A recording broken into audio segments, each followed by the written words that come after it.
welcome to episode 518 of the Super Ultra Podcast Arcade for March 14th, 2026. I'm one of your hosts, Daniel Nicholson, and with me is my co-host, Dominic Stallworth. What's been going on, Dominic? All right, man. I've been getting to the madness, man. The March Madness, baby. College basketball, men's and women's happening, like one of the best times of the year. Also, you got baseball with the WBC happening.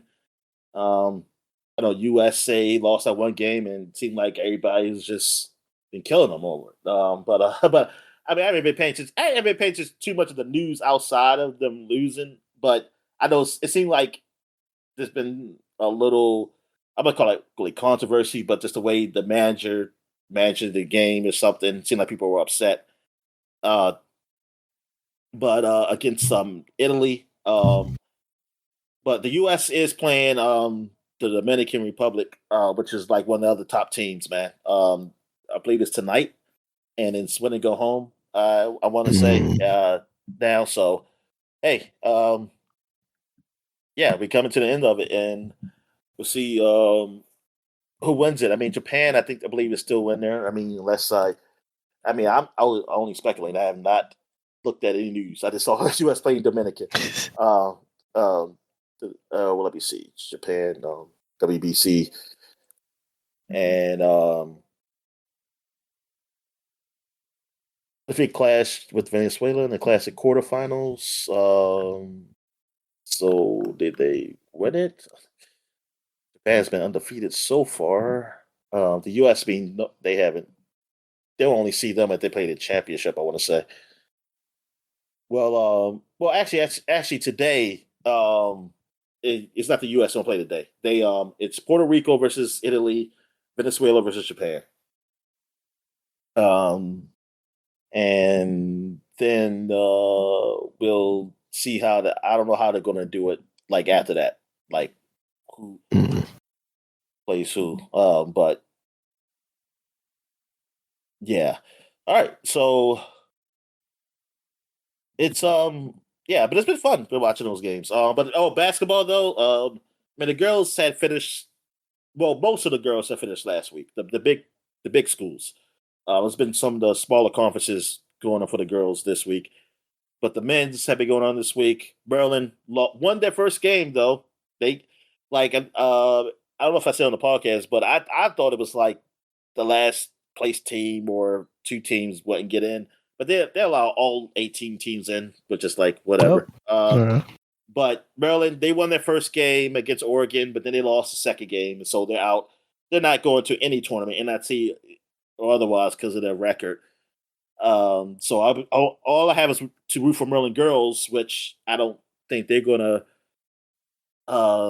get super far. My hope for them is to get to the second weekend because I mean they lost their first game in the tournament. I want to say, yeah, that was like upsetting because I was like, darn, I was hoping they make at least a little run in the Big Ten tournament. The UMBC won, so that's the one school in Maryland. I think that's heck yeah. Yeah, that's it. I think that's it. Like they the only team that can actually go. That's from Maryland. Well, I mean, because of Virginia is where my family's from, so I kind of look at Virginia teams. So VCU, I know it's as of this podcast, they are still in their conference tournament, and they have a chance to be a bubble team. I don't know if they have to win it all to do it. I'm not sure, but they have a chance to be a bubble team to be in the big tournament. Virginia is number 2 in the ACC. They get to the tournament, so I'm rooting for them to beat whoever they play, which will be. I mean, actually, it's the finals today. I think they play Duke. I think it's Duke, Virginia and Duke. So yeah, so I root for Virginia.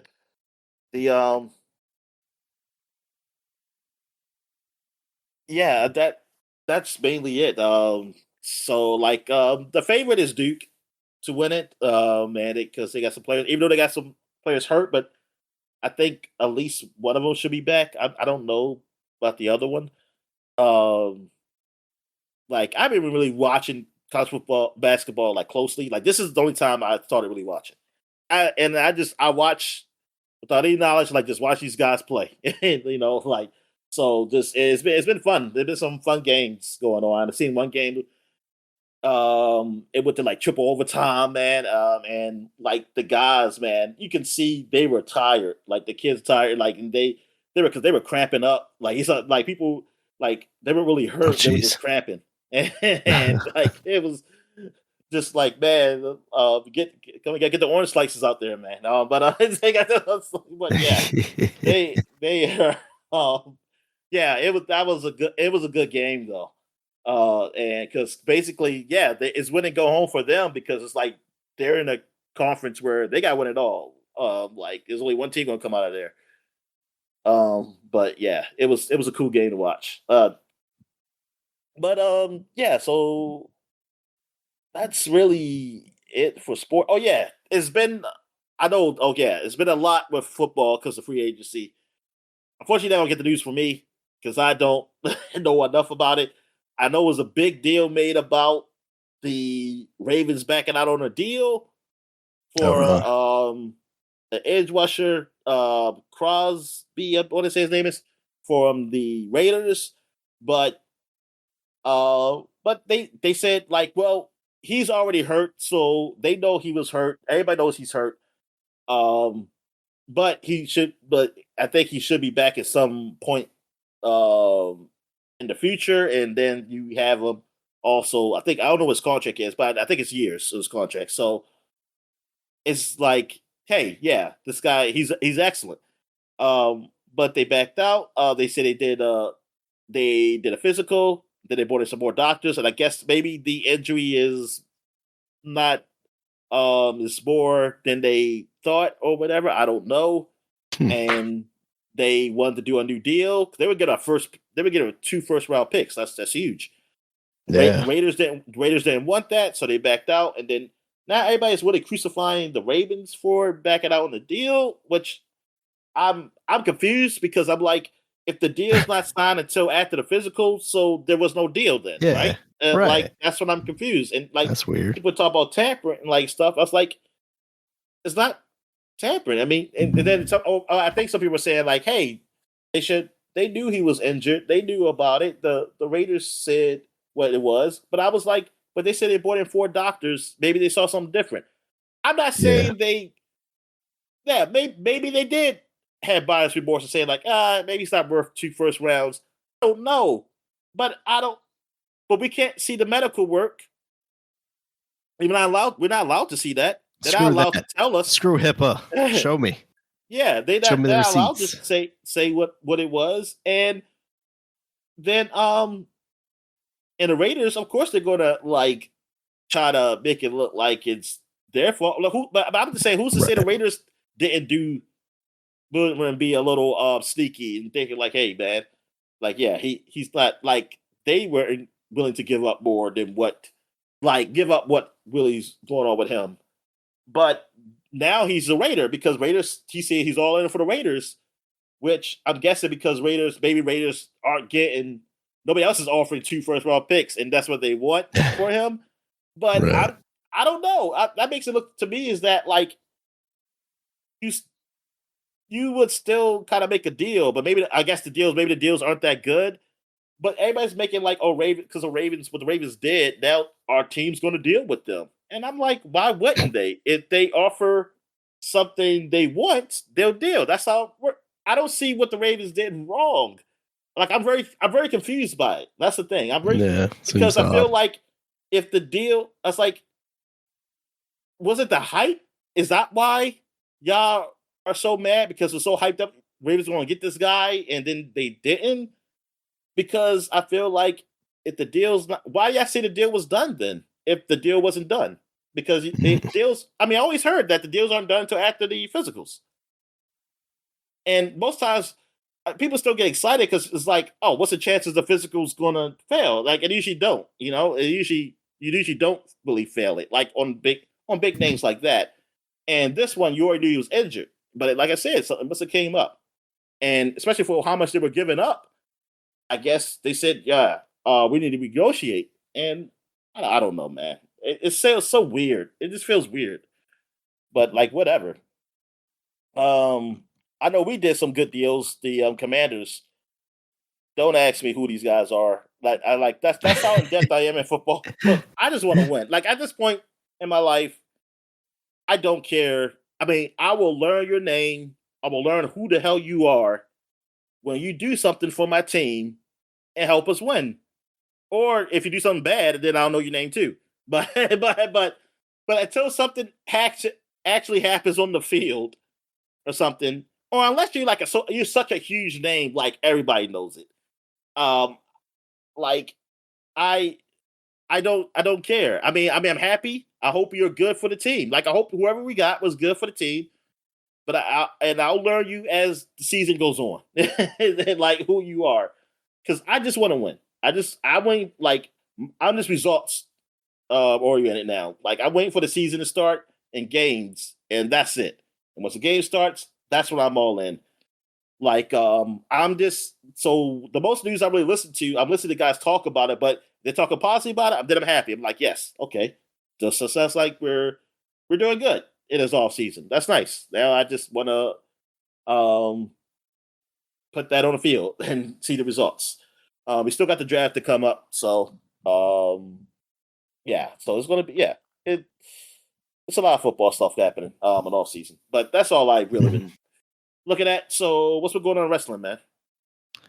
I don't know that there's too much for me to talk about. I haven't been really keeping up too much. I saw on SmackDown last night, Randy Orton turned on Cody Rhodes and bloodied him up. So it looks like they are trying to make some efforts to actually have a story here going into WrestleMania, thankfully. Because, with this last minute title change, giving it back to Cody Rhodes off of Drew McIntyre, it felt like, what are they doing? They're kind of, pushing Drew McIntyre to the side. They're still doing stuff with him. He quit last night, but then he came back and attacked Jacob Fatu, which seemed like the way it was going to go, with him versus Jacob Fatu at WrestleMania. It's not the top spot, obviously. I don't know even with the title that he was going to necessarily get a top spot, one of the ending the night shows, but Drew McIntyre has been doing a lot of good for a very long time now since he's come back. So it felt kind of shitty that they just went, oh, we're going back to Cody. But at least they seemingly are making some level of effort here with the Cody and Randy story. With Randy seemingly just turning heel, I guess, depending on your feelings about Cody. And really taking it to him. And Randy Orton basically said, this is the way I know I have to be to win that title. And I think you can definitely tell an interesting story there. I mean, obviously the friendship between the two, but I think you can also do something interesting with Randy because you had John Cena break the streak this year, or not the streak, but the, how many titles he won. He finally broke Ric Flair's record this year, and Randy Orton's not that far behind him. And Randy Orton seemingly also has a couple more years in him for them to potentially do something with him. So I'd be really excited if they go the direction of, okay, Randy Orton is jealous now of John Cena being able to reach that mountaintop and reach that pinnacle, and he wants that for himself too. And he's tired of basically playing second fiddle to everybody else on the roster. So if that's the direction they go with this, hopefully it builds a little more heat between everybody. Yeah, outside of that, though, we do have Revolution this weekend for AEW. There's going to be a lot of good wrestling on that show. I don't know. Is that Saturday or Sunday? It's Sunday. Yeah, it's Sunday this week. Yeah, I'm excited for it, but again, it's one of those things where because the AEW pay-per-views are expensive, I don't typically buy them, so I don't end up really getting to see them very often. They did announce, though, that they're doing, I think it's called My AEW, which is basically going to be WWE Network for AEW, but it's one of those things where it's worldwide, but it's not in America because they have the deal with HBO and Netflix and all, or HBO and Warner Brothers and all that stuff. Now, as a proud owner of a VPN, I might look into this because I think it's $20 a month, but you get all of the pay-per-views as well. You don't have to pay additional for the pay-per-views like you do with HBO. Plus, you get the weekly shows. Plus, you get the ROH stuff, the Ring of Honor stuff, and the Ring of Honor pay-per-views. So for me, it's really going to be about like, do I see the value in that? Like, if I had the time to watch every show, absolutely, it's a great value. But if I know I'm not going to be watching every show, is it worth that $20 a month to me? And as of right now, there's a good chance that it might not be. But going into like a big show like this, even $20 a month, for that pay-per-view, if I don't watch anything else through it, that's still cheaper than if you're buying the pay-per-view itself. So I might go looking into that route of things. But yeah, I mean, I talked about it a little bit last week, but MJF versus Hangman Adam Page, basically Hangman Adam Page putting the stipulation on it that if he doesn't win here, he's never going to challenge for the world title again. I think that is a very ballsy move, and I'm interested to see where they go. Because at a certain point, I would have definitely said, "Oh, they're obviously going to have Hangman Adam Page win," but it doesn't seem like that matches to anybody else's opinion. So that makes me think there's probably a high likelihood that MJF is going to win here, and I want to see where they go with Adam Page after that. It's going to be a long career if he never challenges for the top title in the company ever again. So, yeah, that's it for wrestling, though, Dominic. All right, so let's get into not what we've been watching because we don't have none of us have been watching anything. So let's get into what we've been playing. Let's get into video games. So yeah, I've still been playing. Actually, let me get to this. Tales to Daybreak. To like, I play a little bit of it, but as something I forgot to mention last time about the game. Like now, I can do fishing. Like I guess they put fishing in the game. I think they heard people complain. As any great RPG has. Like, and most likely it's probably maybe the Japanese players because they get the game first. So because this game, I mean, this game is technically even like a year old or 2 years old in America. I forget because I'm late playing it now, but whatever. But not that late. But in Japan, I forgot when it came out. But I wonder if people complain in Japan, like, "Hey, where's our fishing?" They say, "Where's our darn fishing in the game?" And they said, like in this one, like you meet these girls who are fishing, and fishing has changed now. It's like it's not at just like Pacific points where you can fish. Now you can fish almost anywhere. Well, where there's water, and like you just pull out your fishing rod and just fish. And I was like, that's okay, cool. that's neat. Yeah. So they expand on that. And also there's something else in the game that they do. It's like this hacking little mini game, which I'm not a big fan of. Like if you try to hack into some type of device or something, and like you got this little fairy girl she's been with you, and like because you still don't know where she's from, because every time she says the stuff of where she's from, you don't understand what she's saying. Like and then it blurs out the words too on the screen on the subtext. So it's almost like, oh, like, and they've done something like this before in the previous games, Trails games, and then you'll learn more. Once you learn more, those texts will go away. Where you can actually read them. Meaning the blurredness, and you can understand. Like, I guess we'll learn something about her. I think she's probably something from the past, most likely. And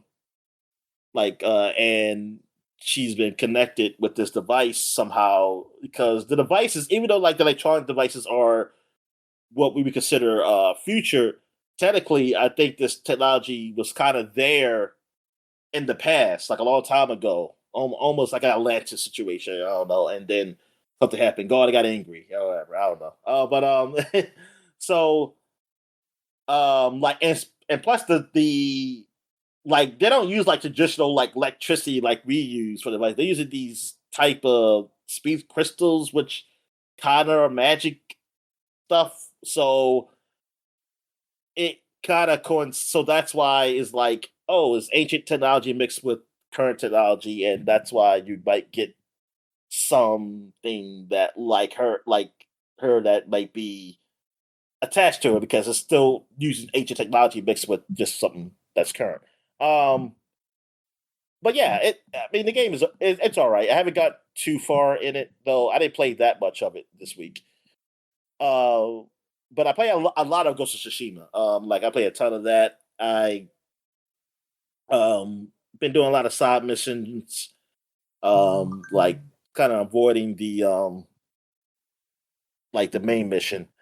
And Mm. but and like I mean, it's not much more I can say. But the game is really beautiful. I know I've done a lot. It's been like some duels I've been doing, like these. It's a side quest where you face these guys that just be waiting for you.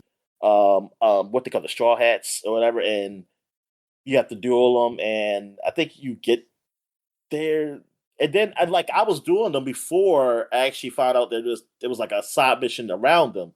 And I like that and kind of incorporated that though. Like, because when you talk to the guy about the side mission, he even says like, "Oh, like he says that hey, there's these guys who oh these guys you have to fight and they want something and from you or you can get something from them. I forget the exact thing, but he even mentions that hey, like oh during the cutscene he says like oh so I fought some of these guys before. That's like oh okay cool. I like how they do that because you know in some games they just make it like this is the first time you ever like doing like you did even you started it. It's like this when you talk to somebody, it's like the first time you ever did this and you haven't even done anything yet. But I like how they kind of mix it in. So it's like, oh, so at least like you can actually start missions without even like officially getting it from the person, like this story mission. Um yeah, I mean, it's a lot of details in the game that I like, and yeah, man, I'm really just still enjoying that game. Yeah, that's the game I've been playing mostly. I play a little bit of Suicide Squad because I finished it off with my friend. My friend was at the end, so I Mm. joined his game and played the boss battle against Brainiac. It was yeah, it was a lot of stuff to do before you fought Brainiac. That was just like what the hell. Like it's a time mission. Thank God, because we were almost near the end, like end of the time. Because I was like, man, I ain't not. I said, I hope the Brainiac mission. I mean, when we fight Brainiac, it's still time because we're not going to win. It's like we're not going to win it. But it didn't. But yeah, it was a lot of mess. Like they just added before you fought Brainiac. That just wasn't that fun. It's like, darn it, man. It's like just let us go fight Brainiac.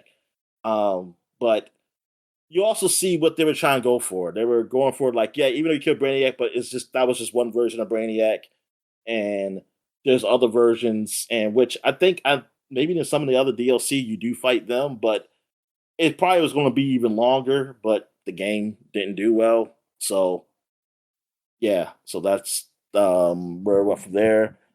But like I said, Suicide Squad to me is yeah. I mean, I know why it's got the low scores. I don't think it's as bad as like people say, but Mhm. it's also not the game people wanted. Yeah, and like they could have done a whole lot better. Yeah, it kind of sucks. That is the way it went. Like I just hope whatever Rocksteady does next, man, is great and it Yeah. works out for those guys. I just hope they exist. Yeah, that too. But I mean, if they're gonna exist, I want them to put out something good too. You know? Well, I Yeah, mean, yeah, obviously, yeah, yeah. yeah. All right. So, all right, man. So, what you been playing? All right, so I've been playing Pacopia, basically just more of that, working my way through. I I don't know that I even now realize how big this game is going to be. Like I started off in the first area, it's like the tutorial area, And I thought like even the part of this like island that seemingly is kind of gated off with mountains and stuff, I thought that was going to be like where I adventure to next. And then I stumbled across one of these doors, and now I saw one of these earlier, but I thought it was just kind of like a shortcut that you open up to get to other parts of the same island. But it just takes me to a completely different area. So now I'm in like this industrial zone, and I'm getting different Pokemon there, and I'm trying to get more powers. I just learned strength, which allows me to like move around big boulders. And I've been reading that you can also upgrade like your original powers like cut and vine whip and stuff like squirt. And man, I've seen some people's like screenshots of people's setups, and it is just incredible what you can do with this. Right now, I'm just kind of dealing with the basics, trying to keep somewhat organized so that eventually when I'm like trying to beautify these places, I can actually do it without causing too much trouble. I wish what they allowed you to do, and maybe this is a power that you learn later, but I have my doubts that you could take a habitat, which is like several different pieces of environment, right? Like a habitat is a tree with 4 plots of grass around it, and then it's a shaded tall grass or something like that. I wish you were able to just like select that whole habitat, pick it up and move it. That way you could be like, okay, this is this Pokemon's home. I'm going to take it and I'm going to move it over here so it fits better with my like cityscaping or something like that. But man, it just like the depth of this. I don't think I'm anywhere near even scratching the surface of this thing. And I'm having a great time with it. I'm starting to see Pokemon that aren't just the 151s. I mean, I was seeing a couple of sprinklings of them, but now it seems like in this new area, I'm getting more of the different Pokemon, which like there's pluses and minuses. I'm seeing Score Bunny. That's one of the starters from whatever gen. He's cool. But then I'm seeing like these weird like bug Pokemon, and like, oh, these guys just seem like fodder. I mean, even in the first gen, they seem like, you know, nobody really cared about a Kakuna or whatever. That was my favorite Pokemon. Oh no, I'm sorry, Dominic. He won me. He won at the Elite Eight. I mean, Elite Four. He won, yeah. Just harden. Yep. He just until they got tired. They got tired, and then that's how I beat him. Homer I was Homer. Simpson's defense. I was Homer, basically. Yep. Yeah, so I'm having a great time with it. I recorded some of that this morning while we were talking on the podcast. Again, there's nothing impressive about my town so far, but I'm working towards it. I wonder how expansive this whole thing gets. I can definitely see a world where I get like frustrated with like the limitations of it when you have something like Minecraft on the PC where it's like, oh, with mods you could basically do anything in that game. So I wonder if there's a point where if this game does hook me that much, I'm like, all right, I gotta do the real thing, Dominic, and I gotta go straight to the hard drug Minecraft, full mods, and see what I can get away with. Or just go back to Stardew Valley at least. There. Or Stardew Valley. I mean, I'd pick it up every once in a while, but I feel like this game in some ways is deeper than Stardew Valley. I mean, I think that like I'm trying to think of what Stardew Valley would do that this game doesn't. Because like you don't have kind of the same terrain transformation stuff. You can marry in this game. I mean, obviously, I'm fucking Pokemon all the time, Dominic. Why do you think they're always asking for beds? I'm a Pokemon. It's fine. No. No, I don't know. Well, I say I don't know, but you're a Pokemon, so I was gonna say they keep leaning towards their like being humans eventually in this game. But I'm a Pokemon, so that should not happen. Be a Ditto in the form of a Pokemon who is marrying a human being. That feels predatory, Dominic. So yeah, I mean, there's definitely like the relationship stuff. What's that? I said it's consensual. It's consensual. Yes. I mean, I guess. You got people out here dating chatbots. Why can't I date a Pokemon or a human as a Pokemon? But yeah, I'm having a good time. I don't know that there's anything like too in depth I can go to more about like differences from the last time that I talked about it last week. But I'm having. All right. So I guess that's it. So we'll just take a quick break when we get back. We get to the flashback segment. All right. And we're back. So now we're flashing back to 2016, 10 years ago. And what we got coming out 10 years ago? We got Gears of War Ultimate Edition for the Windows came out Yeah, 10 I'm years realizing ago? that this had previously come out on the Xbox One last year, so we might Oh, mention it okay. already. I was thinking about Gears of War with like games for Windows, and I was like, That's what I was thinking about too. Yeah, that's what I yeah. initially thought And I was this like, that's was. longer.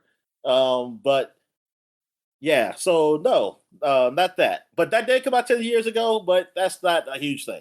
But Heavy Rain comes to the PS4 10 years ago, See, so this is that's the another re-release. one, man. I'm failing here, Dominic. It was a PS3 game. It was a Yeah. PS3 game. I forgot it was. It felt like it was too recent for that game, but that would explain it. Yeah. Something Oh, about well, the PS3 just makes me forget about it entirely. well, that's I, disrespectful because there's a lot of people who are hardcore PlayStation guys who want to kill you right now. That's fine, but like PlayStation 3 is easily the most forgettable of PlayStation generations, right? Or is that the Yeah, PS? okay. Yeah, do PlayStation 1 to now. Yes, even though yes, just give it some time with PS5. I was gonna say, although what's PS5 doing? Yeah, PS5 definitely feels like the PS3 of PlayStation. Yeah, I was about to say, yes, give it some time because I think this whole generation, this generation's just been bad. Yeah. Like Yeah, all because this. I mean, you look at the PlayStation 3. Like, I don't mean to besmirch it because it had new franchises like Resistance. It had old classics coming back like Ratchet and Clank, but like really good versions of those. It had Uncharted.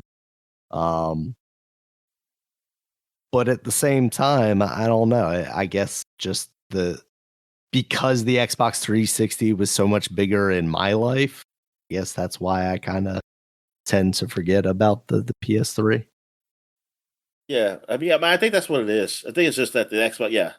Because if you had a PS3 and you didn't have the Xbox 360 or you got it later, yeah, Yeah. it's going to be bigger. But overall, yeah, I more so think of the 360. Like the PS3, I think about, yeah, like you said, Uncharted. I think about Uncharted.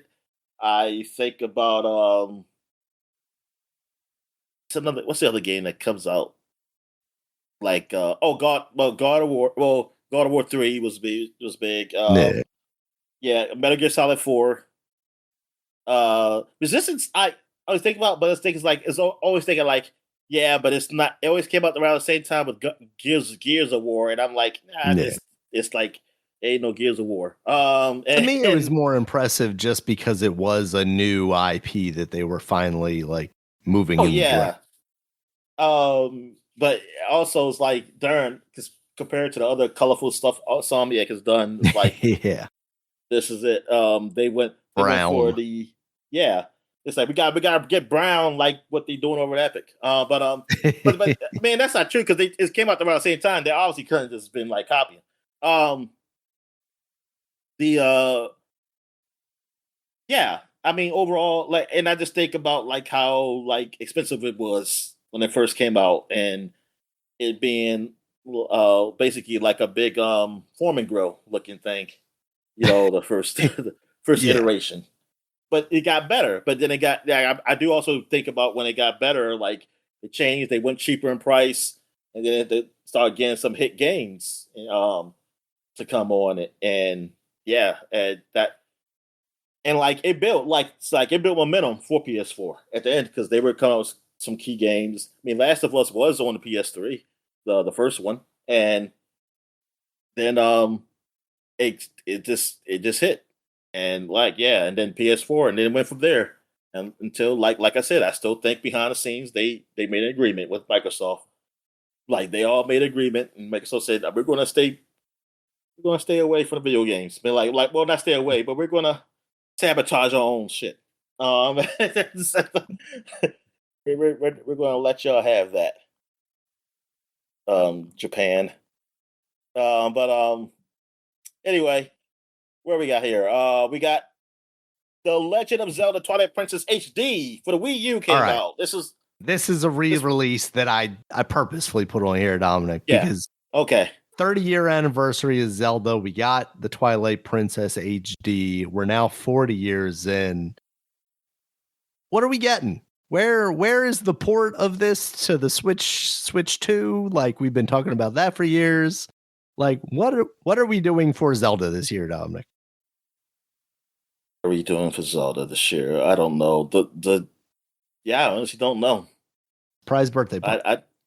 I don't know what they would do because I kind of wish Zelda the movie comes out next year, I believe. Right? They're still filming. Yeah, and I was hoping that they would have, but they still can put out like a better, the Wii U version of it, or at least or something of the Wind Waker, but or like I want that as well. Yeah, but then them putting that on the GameCube thing, it felt like pushed that back or pushed it out of the realm of possibilities. Yeah, I know. That's what sucks. Like I don't know what Zelda you want then, honestly. Yeah. I want another 2D Zelda. Well, I mean, there's a lot of rumors floating around, but I feel like I don't know. I feel like we would have heard more solid things by now if that were the case. But like people have talked about an Ocarina of Time remake coming out this year or in this kind of anniversary window, right? Because like the same with the Zelda movie coming out next year. That's the same thing with like the Mario movie coming out this year, because technically Mario's anniversary was last year, right? So we're just like a year off. So I think they're like it's a window. But even then, like Zelda movie is not something that's gonna excite me. The Zelda game is gonna excite me a whole lot more. Oh yeah. Whether it's good or for me not. Personally. Yeah, a Zelda game and something that's not Breath of the Wild or Tears of the Kingdom. Yeah, definitely.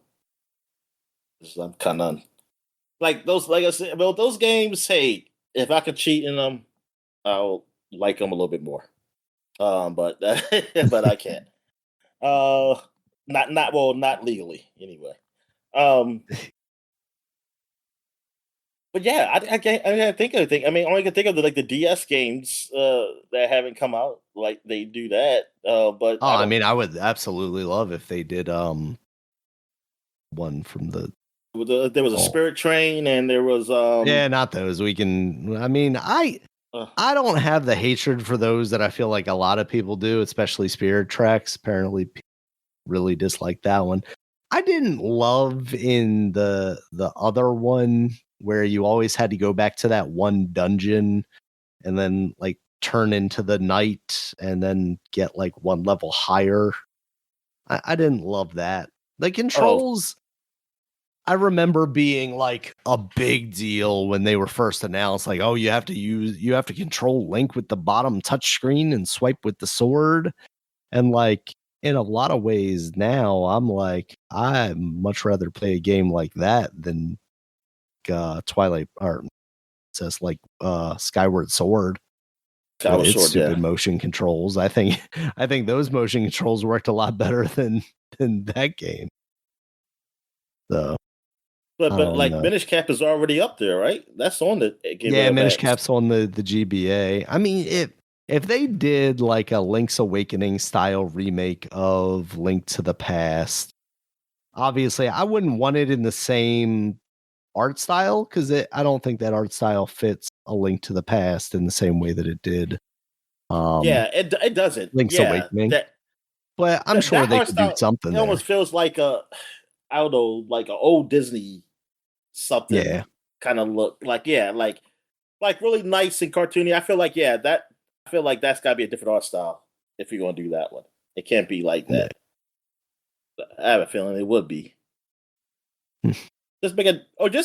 I just wish they had the original game, original like top down Zelda game, like that.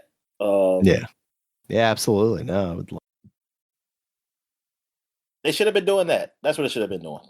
I mean, I think there have been rumors that I think it's Grezzo that made that remake and then made the Zelda one. Um, Yeah.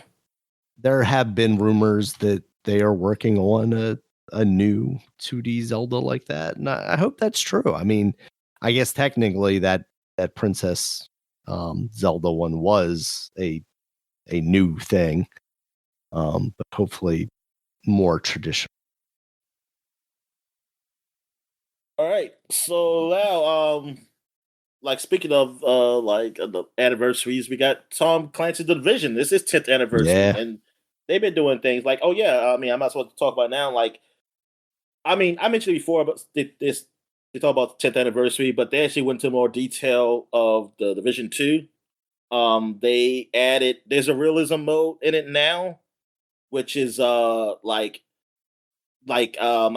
think it's well, I know one aspect of it is like, yeah, it's hard. I mean, it's harder as in that like a couple shots will put you down, but also the enemy goes down with a couple shots too. So it's even. So it's like more realistic in that front. So it's not a bullet spongy kind of game. Uh there's some other stuff to it also, but I didn't really read up too much on it because that's not my kind of style of play. Like, hey, I like the idea of putting them down in a couple shots, but I still want to be like take. I still could take some bullets.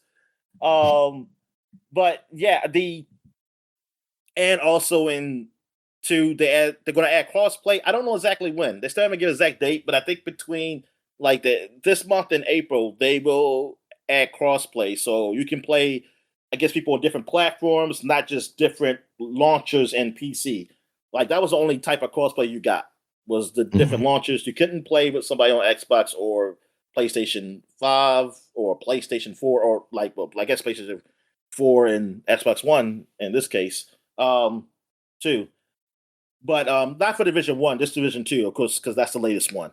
Um, but people are still playing Division, and I still see people on like, oh yeah, because I was playing with somebody on Division One, um, like a month ago, and like because he helped me out, or slash I helped him out too on a mission that was hard to do by myself. At the level I was, but yes, Tom Clancy Division, which was the kind of I call it MMO light because like yeah, because like you see people when you're in like those hub areas, but you get to choose if you want to go out with people into the world of New York after like a virus hit. It's like a virus was put into some money, and then Mm. like everybody touches the money, and then it really happened around New York area, so they had to close it off in the Manhattan. I guess Manhattan, the island. I guess that's what it was. I think it's Times Square. Yeah, you can go to Times Square. So, um, what you are is the Vision agent. You're trying to basically keep the order and find out um the people behind this, and I guess like subdue this tragedy. Like let's do the threat or whatever. And yeah, man, it's cool. Like it takes place in around like close to Christmas time, so it's like snow and stuff, and the atmosphere is cool. Um, I think the combat shooting is it's all right. Like I enjoy it.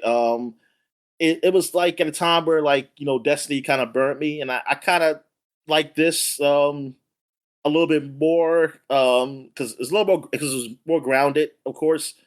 Um, and it was just easy. It's easy to get into. It's easy to understand the game so much. Like, well, Destiny at the beginning, yes, you could, but then after they, as especially Destiny 2, like they started adding more stuff, and now it's just like if you go into that game, like you really have to know the menus and stuff. And I don't have that problem with the division on that. Like the only thing is which is in all RPGs, is inventory stuff. Like but you can easily ignore it. And like, you can ignore it to a point. I just hate going through it, like after collecting stuff and gets full.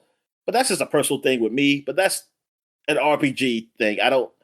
That's that's just what they are do. But Mm. because even Division has that. I said Division. The what the fuck? I'll just forget. Um, the shooter, the other shooter. What was I comparing it to? um, Des- wow, my huh? Destiny, right? Destiny. Yeah, damn. Yeah, Destiny has that. But yeah, and so, but Division, like I said, it's more grounded. Microtransaction stuff is not that big, and it's not. It's only really cosmetic, and with the Division. And thing is, with it being so like more realistic, I'm not that big on it. Now I have seen some cooler stuff. Because at first it was just like regular, jackets and stuff, which is like, I don't care. And I really don't really care still. But there's some things that look a little cooler now that I see people get on, and at least part two. One, I'm not even sure. Like I see anything like that was like really outrageous.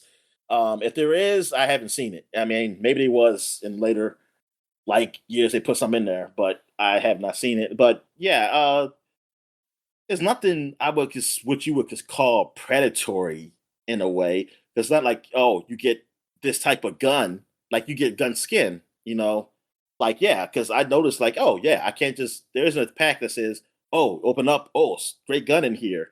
Like there's some things you can open up in cases, but you can't really buy it. I don't think you really buy it with money, like actual money. So like along those lines, yeah, you get the stuff that's in the world, and you just have to level up and be able to level up or find the cash as you play along to buy those stuff, like the actual equipment. But yeah, I like it. Yeah, I know what you were talking about. Like you're not really big on the games, like the whole like bullet sponginess of it. I don't Yeah. feel like for some reason, like I understood what you meant at the time when we were playing it when it initially came out. Like we played the beta and or whatever it was. Mhm. And but after playing it like now, it just doesn't feel like I'm shooting a whole lot. Yeah. Like some enemies take a little longer to do, but when I was playing with Foot, well, definitely in two, I think two they do a better or definitely a better job, and like not really feel like you got to put like a ton into like the bosses. Um, but also I think if you're a certain level, like if I'm a lower level, like I was lower level, yes, took a while. But when I get to a certain level, I feel like they go down a lot faster. It doesn't feel as spongy Yeah. as I originally had thought it was. I wonder if they've just Uh, improved that as well. I mean that too. Yeah, I know they put me down pretty fast. They put me down a whole lot faster. like when they do headshots on me, almost like two or three, I'm down. But when I do it on them, I mean, and on the smaller enemies, yeah, they'll go down. But like enemies with some type of shielding or something, it seems like they take a while, man. Like even like longer than I go down. But yeah, the division, man, I've grown to really like it because I always had a feeling like I always for years I've been thinking like, man, I just want to play a shooter to play. I want to do division, but it was like the pricing of it, and I was like, I don't want to pay for it. But now it's been so cheap, and I just got it on PC. Now I was like, hey, I go for it. I'll go for it. Like it's cheap to get the whole package deal, whatever. Now, like for nothing. So I just went and got both of them because they were like, well, I got both of them under $10 or like around 10 something. Like I think it was like 10 something. Um, or like in the teens, like with both of them with Yeah, that is a like their crazy ultimate deal. packs. Yeah, and so I was like, yeah, I'll get that. But then also, I don't think I would have gotten it, honestly, because I thought they were crossplay, and like, because I was like, tell my friend, and that's when I realized it wasn't. I kind of suck, but but not, but it's Yeah, but it's still fun to play. It's still like something to go. Like, hey, I feel like just shooting something. Like that's the game to go to. Like since I haven't finished it before, like it's one thing. Like go back to Halo and Gears. I finished those games. I played them before, so this is something at least something new. And every now and then I go to Destiny. I have gone to Destiny. Like maybe 2 weeks ago. I got to mention like I just played like one mission, but I can tell you this: I probably would have played it longer, but a lot of time spent because I haven't played it so long. Was figuring out where I was and like how to get to back to where I was because it's just so much shit there, and like they're already advertising about the new stuff they got now, the Renegade, whatever, the Star Wars like stuff, and I don't have that, and I'm just thinking like, can it be a button that say, hey, continue where you were, like continue on the mission you were doing, because I had a hard time figuring it out and like going through the menus and everything, and I got stuck on like, oh, I got new equipment now because of this. They give you free stuff because they got the new DLC or whatever came out. And oh man, like that's really took up a lot of time. And it's like I never have that problem with Division. Like Yeah. that's what I think. I mean, also, yes, it's not a game that's also updated like Destiny because it's not as popular as that one, and they're working on the third one. I mean, they still have these pop up because they had something pop up for the Division Two updates, and the Division One had updates also. And but it's there's nothing distracting, you just start where you at. Is you start to pick your character, you start where you were at. While the Vision, I can't just do that. I can't do that. I have to choose to go back to that particular point, and that's what sucks. All right. Where I'm at here now. I got oh Hitman intro pack for the Yeah, so PS5 I Xbox was One. looking into this. It's also just the Hitman that came out in 2016. That's the first reimagining, when they started That's their the one world that's of kind of what we assassination. kind of going through now, right? Like, Yes, exactly. okay, Yeah, this is the first one of that. And along with that, they came out with this intro pack because I think initially it was kind of like episodic, like they were yeah, it was saying like, "Oh, episodic, here's this." yes, Yeah. because that's what I was Um getting confused on with Hitman. Like, I didn't know is this the episodic one or they combined them all and just made it. And I yeah. guess that's what they did, combine them, right? They just combined those Yeah, and that's what episodes. they eventually Yeah, did. Yeah, the World of Assassination pack is Hitman 1, 2, and 3. The new Hitman, beginning in the yeah. 2016. So And they Absolution go was in. that the last of the previous Hitman? Correct. Yeah, Absolution Okay, was the last one before they switched over. So yeah, and this is it's one one of of those those things, like popular it ones. Yeah, seems like it kind of blew up in the games media sphere and everybody in that kind of vein, but it's yes, still never because Bald really was cool. clicked with me. What's that? I said Bald was cool. Yeah. Um, but yeah, Hey, these I games help you out, still. Daniel. Is that what they're doing? Okay. Yeah, they just it never did it for me. Even these newer ones, I liked them better than I did the original Hitman don't get games. it. Those So always what's felt about like this super stiff game to me. that she? Oh, stiff. Okay, stiffness of it. That's what it Yeah, was. the stiffness of it is what did for the He original ain't games. flexible. Now, He ain't flexible like your boy Sam Fisher. exactly, definitely not like Sam Fisher. Jesus, that man can slip into a leather outfit and move all the way. Uh, but yeah, I don't know what it is about the newer ones. If I just didn't give them really a chance or what. I played a little bit with like the free stuff that they had available, but too far in. What else we got here? We got look. Let me go down here. We're going down. We got Onimusha Dawn of Dreams came out. I'm sorry. We're going to 20 years. I thought that was still what's we got. So we're going 20 years ago now. That was it for 10 years ago. 2006. We got Onimusha Dawn of Dreams. This has got to be like one of the last Onimusha games. Definitely the last Onimusha game for a PS2. Yeah, Actually, probably for this series for a while, maybe. I mean, unless it's on like a yeah, PSP or something. until 2012 with was Onimusha Souls, which doesn't even have a Wikipedia article. That looks like it is a browser and smartphone game. Oh, okay. And then after that, it was Onimusha Warlords, the remaster in 2018. So yeah, it is. Right. It's been a very long time. This is the game, I guess, that killed the series then, huh, Dominic? Well, I think that's the thing. I don't know if it killed it. Like, let me see if they say like as reception was good. Now I don't know about sales. Reception was 81 on Metacritic. Like it was still a good game. But it did. Oh, it did say right here, underperform upon release according to Capcom. Though it was the 41st best-selling game in Japan with a total of 325,872 units shipped. Capcom VP of Strategic Planning and Business Development referred to Demon Siege and Dawn of Dreams as less successful games than the first two Onimusha titles. Oh man, they spent all that money on the actor. And 2012, Games Workshop listed Dawn of Dreams as one of the titles they wish to be re-released in HD collection, since they noted the original game did not achieve good popularity as a result of the next generation consoles having been released the same period. Yeah, and that I think that's also it. Like, Yeah, that'll. yeah, because I mean, it was. I think it was a okay series. Like it was popular-ish. Like not popular, but kind of between.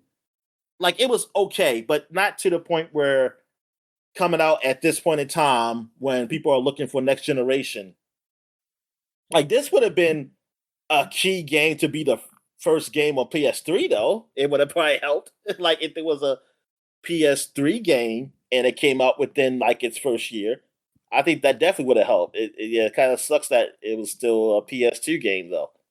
You know what? Maybe they should have did that. Maybe they should have did the like put a little like hey, it'll be a little faster. It probably won't look as good as it probably should because it's on a PS3, but it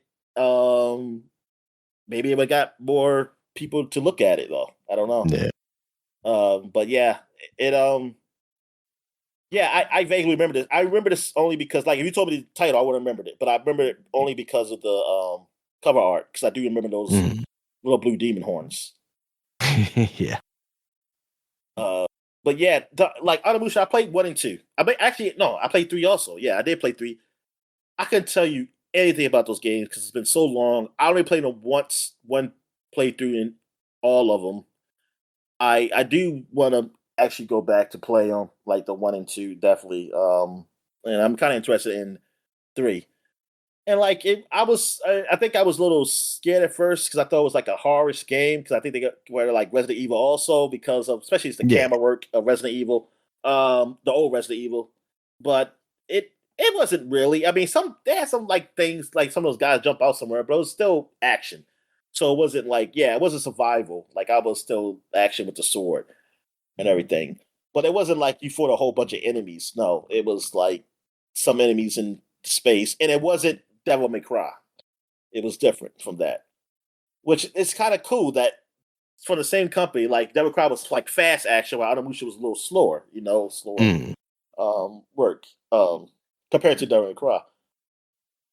All right. It's nice that they're finally coming back with Onimusha because I was very much thinking like, man, between this and like Dino Crisis, like what are these guys doing? They've just got franchises sitting on the shelf. And then I was thinking like, oh yeah, they do actually have this game coming out, they did don't they? that dinosaur. They had that dinosaur game that came out. Yeah, we don't COVID. talk about that, Dominic. We don't. Game. I mean, dude, I was playing the hell out of the game. I kind of want to see if anybody's playing it now, though, because like, yeah, I want to know. Yeah, because nobody's playing it. How does that even work? Did they have bots? Was bots in place of the people? I want to say yes. Remember there being bots, but it was just such a crazy. I mean, to think about it, it seemed like something that would happen in a different time. Like, because it was just a crazy concept. Like, right. You was like a 4 versus 4, but you're in different places. You don't fight each other until like certain points. Like you're just fighting dinosaurs, and then you get to the point where you're fighting the other 4 gods, and then it was at one point, sometimes something would happen, then you all are just fighting this big dinosaur, like hard. Like, it was just so weird, crazy. Like, I kind of like that it was there though. Like, just the craziness of the concept and everything. Yeah.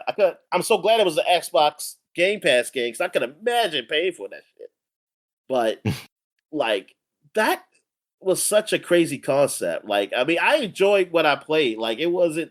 No, it was a great. I would say it was horrible. It was weird. It was fucking weird, man. I kind of want to go back. Like, but it had to be like super, super cheap. I mean, it might Yeah, because is. it's I not. mean, Yeah, it's long gone from Game Pass. yeah. Um. All right. What else is there? You got Tom Clancy's Ghost Recon Advanced Warfighter. Yes, this is one of the big Oh Xbox yeah, One games, but it also was on Xbox 360 also.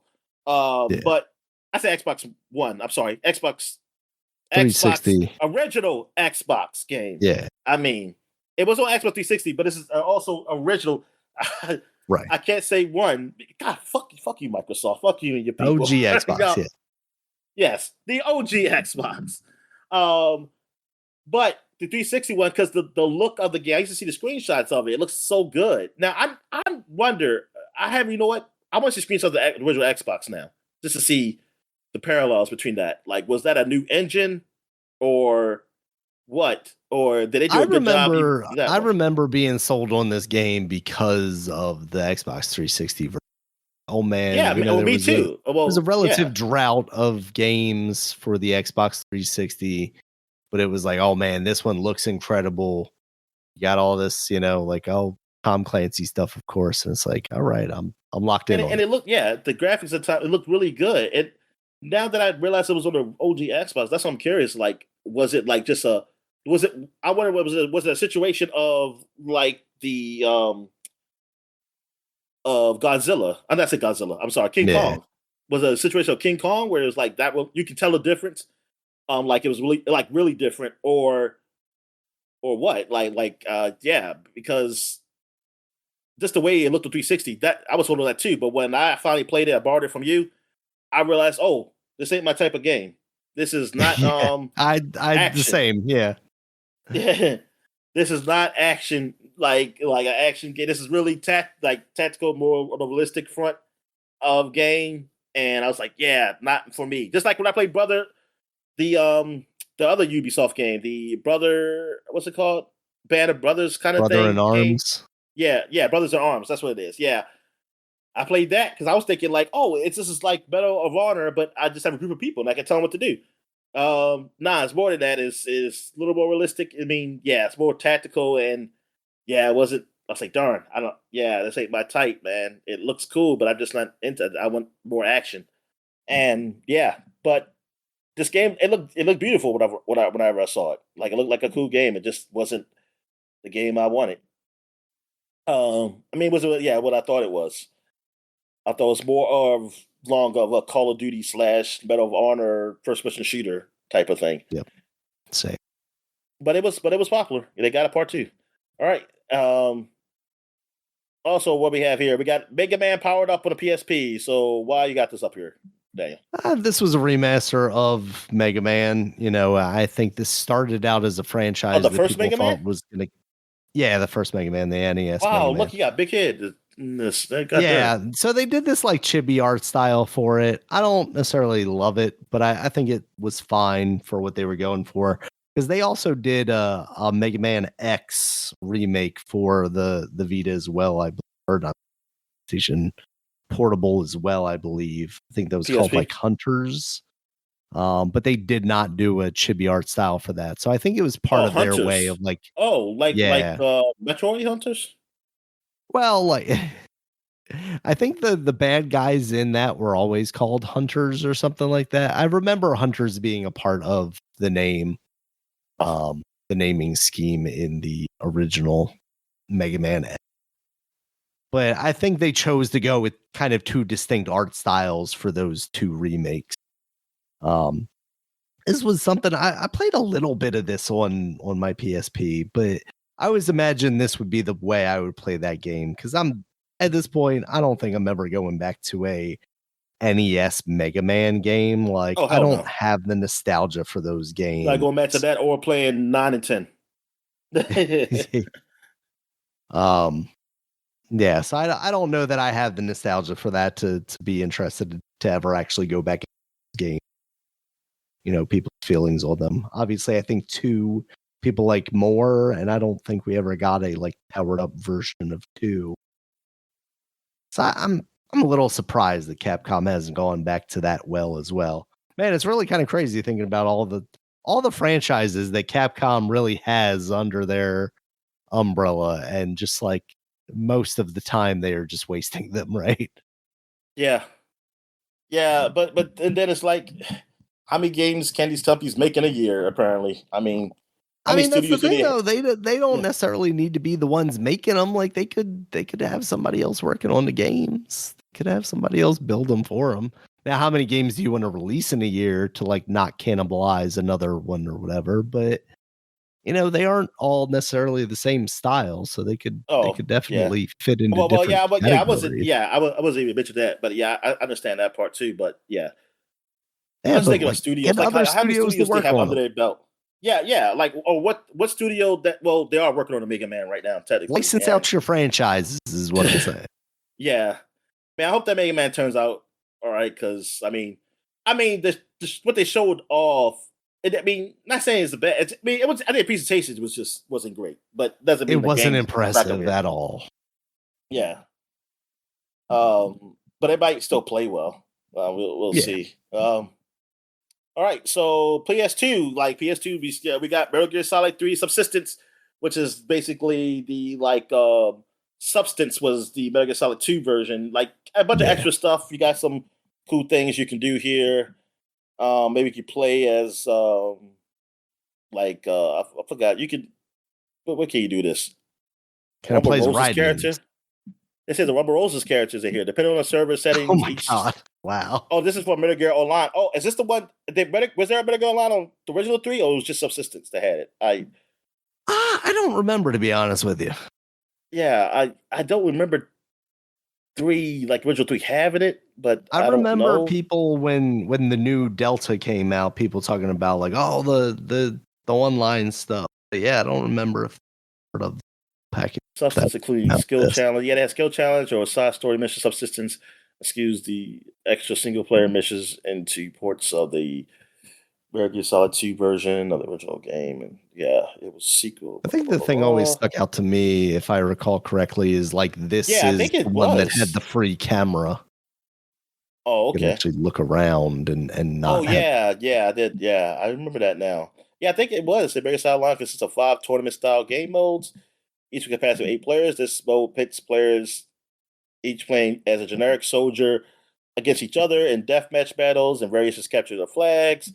Depending on server settings, each round the highest scoring player in each unit automatically assumes the role of one of the main characters or Rico Himoto from Rubber Roses. So, oh yeah. Oh, there you go. And along with unique abilities and or items.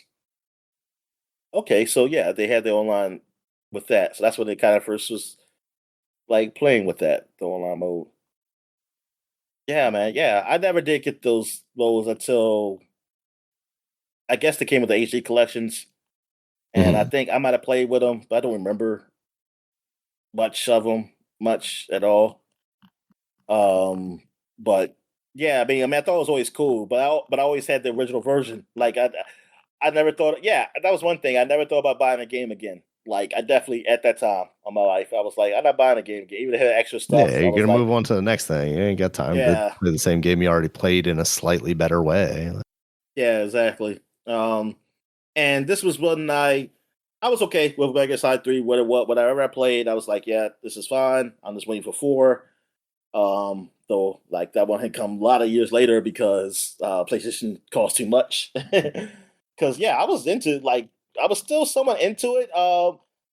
But I was really into 3 as much. I still like 2 better. Like I had at the time, I still like 2 overall better. Because I think my excitement, like the hype and excitement wasn't there for me at my time. Like, cause things in my life was different. Like this, that was when I was like in high school. This came out while I was in college. Like when it was talked about, when it was first talked about, I was excited for it.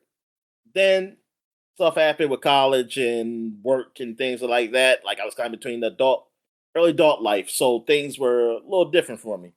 And like playing through that, I enjoyed it, but it wasn't just didn't have the same feeling for the game. And then I guess as time went on, I kind of waned. And then when I finally got a chance to play for, I realized, wow, man, this story is weird. Like it's not like I was really up my own ass about the story. Like man, this is really good and it's really like thought provoking. Like this is like, yeah, this is something that can be made to a movie. I'm like, yeah, it can be made to me. It can be made to a movie. It'll be a shit movie. I mean, as far as script, but like it wasn't really profound or anything. Um, but I still enjoyed it. Like, I would still like to go back to play one, I mean, especially the GameCube version, which I wish they would just come out with. Konami, like they would just take out the Mario stuff for everybody else. Like, just put whatever something else in there. Like for PC, put something from Steam in there. Something Gordon from Freeman. the yeah, but yeah, or like put something from Xbox, put a little Halo thing, or in PlayStation, put something from God of War or something from Ratchet and Yeah, I think Clank at or this point something. you really just gotta do the same. You gotta do the Delta treatment to it. Yeah, yeah. I mean, yeah, because that game should be re-released, man, or at least on Nintendo. It should at least be on Nintendo. That's what I say. Like that should be Yeah. Yeah, put it on the GameCube. GameCube, yeah, put on that GameCube thing, man, because I do want to play that game again, like in that style. I played the original one a billion times, like on the original PlayStation. Like I played that so much. Um, that one I only played once because I bought it from you, and I did like that version of it. That did like now I know some people like probably go in depth to say like which version is better. Like that's not where I'm at on it though. Like I don't care. It's just that because I played the original version so much, like I don't dislike it. I just play so much that that's the reason why I don't want to go. I'd rather play the kind of Better Get Solid 2 look of it, version of it. I'm Yeah. so mad they did that deal with Nintendo. God damn it! Why couldn't they do that deal with PlayStation also? Son of a bitch. All right, where are we at here? That's it for 2006. So now we're at 1996. And this is one game I never heard of called Ripper. It's made by Irrational Games. It's an FMV game, point and click game, detective game. And I guess it's a different criminal each one, almost like a Clue kind of thing game.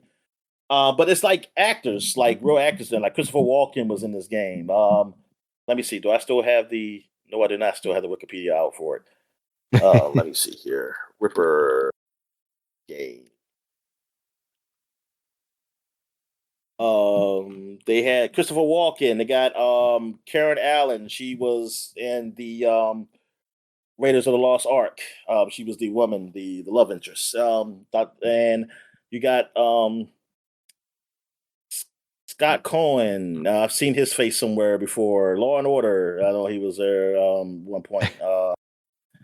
And he was in Gia with Angelina Jolie.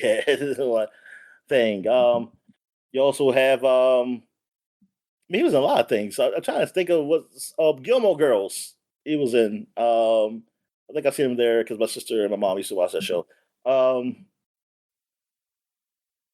You got I mean it's quite a few. You got Paul Giamatti was in there.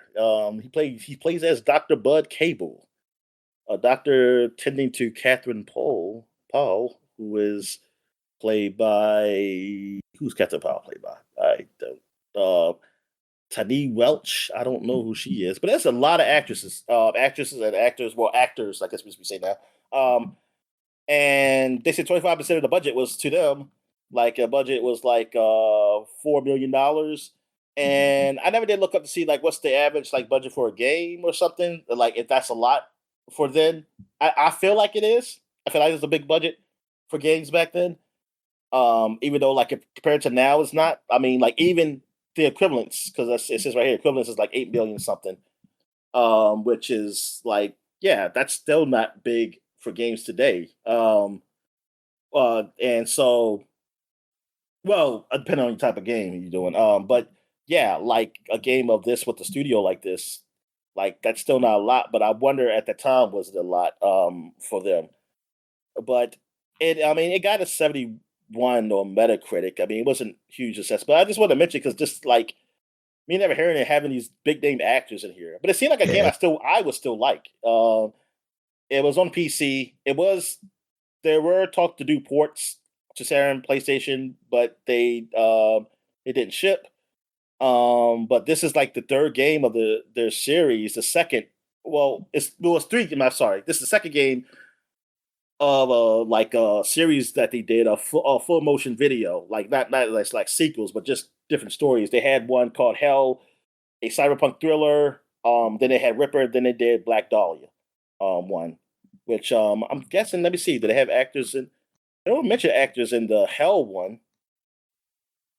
At least on the Wikipedia page, they don't have a list of them. But oh, here they go. Reference doing one in house up. It says Dennis Hopper, Grace Jones, Stephanie Seymour, and Jeffrey Damn. Holder are among the actors in the game for that one. And that game came out in '94. And the Black Dahlia came out in '98. And who was in that one? Dennis Hopper came back for this one. The game featured two major actors, Dennis Hopper and Terry Garr. Oh yeah, she died recently.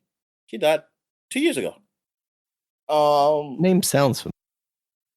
She what she played in that's known. I know she was in Tootsie. I'd never seen that before, but I've heard of it. I know Dustin Hoffman. Yeah. Is that the one Dustin Hoffman plays as a woman? Yeah, it's one.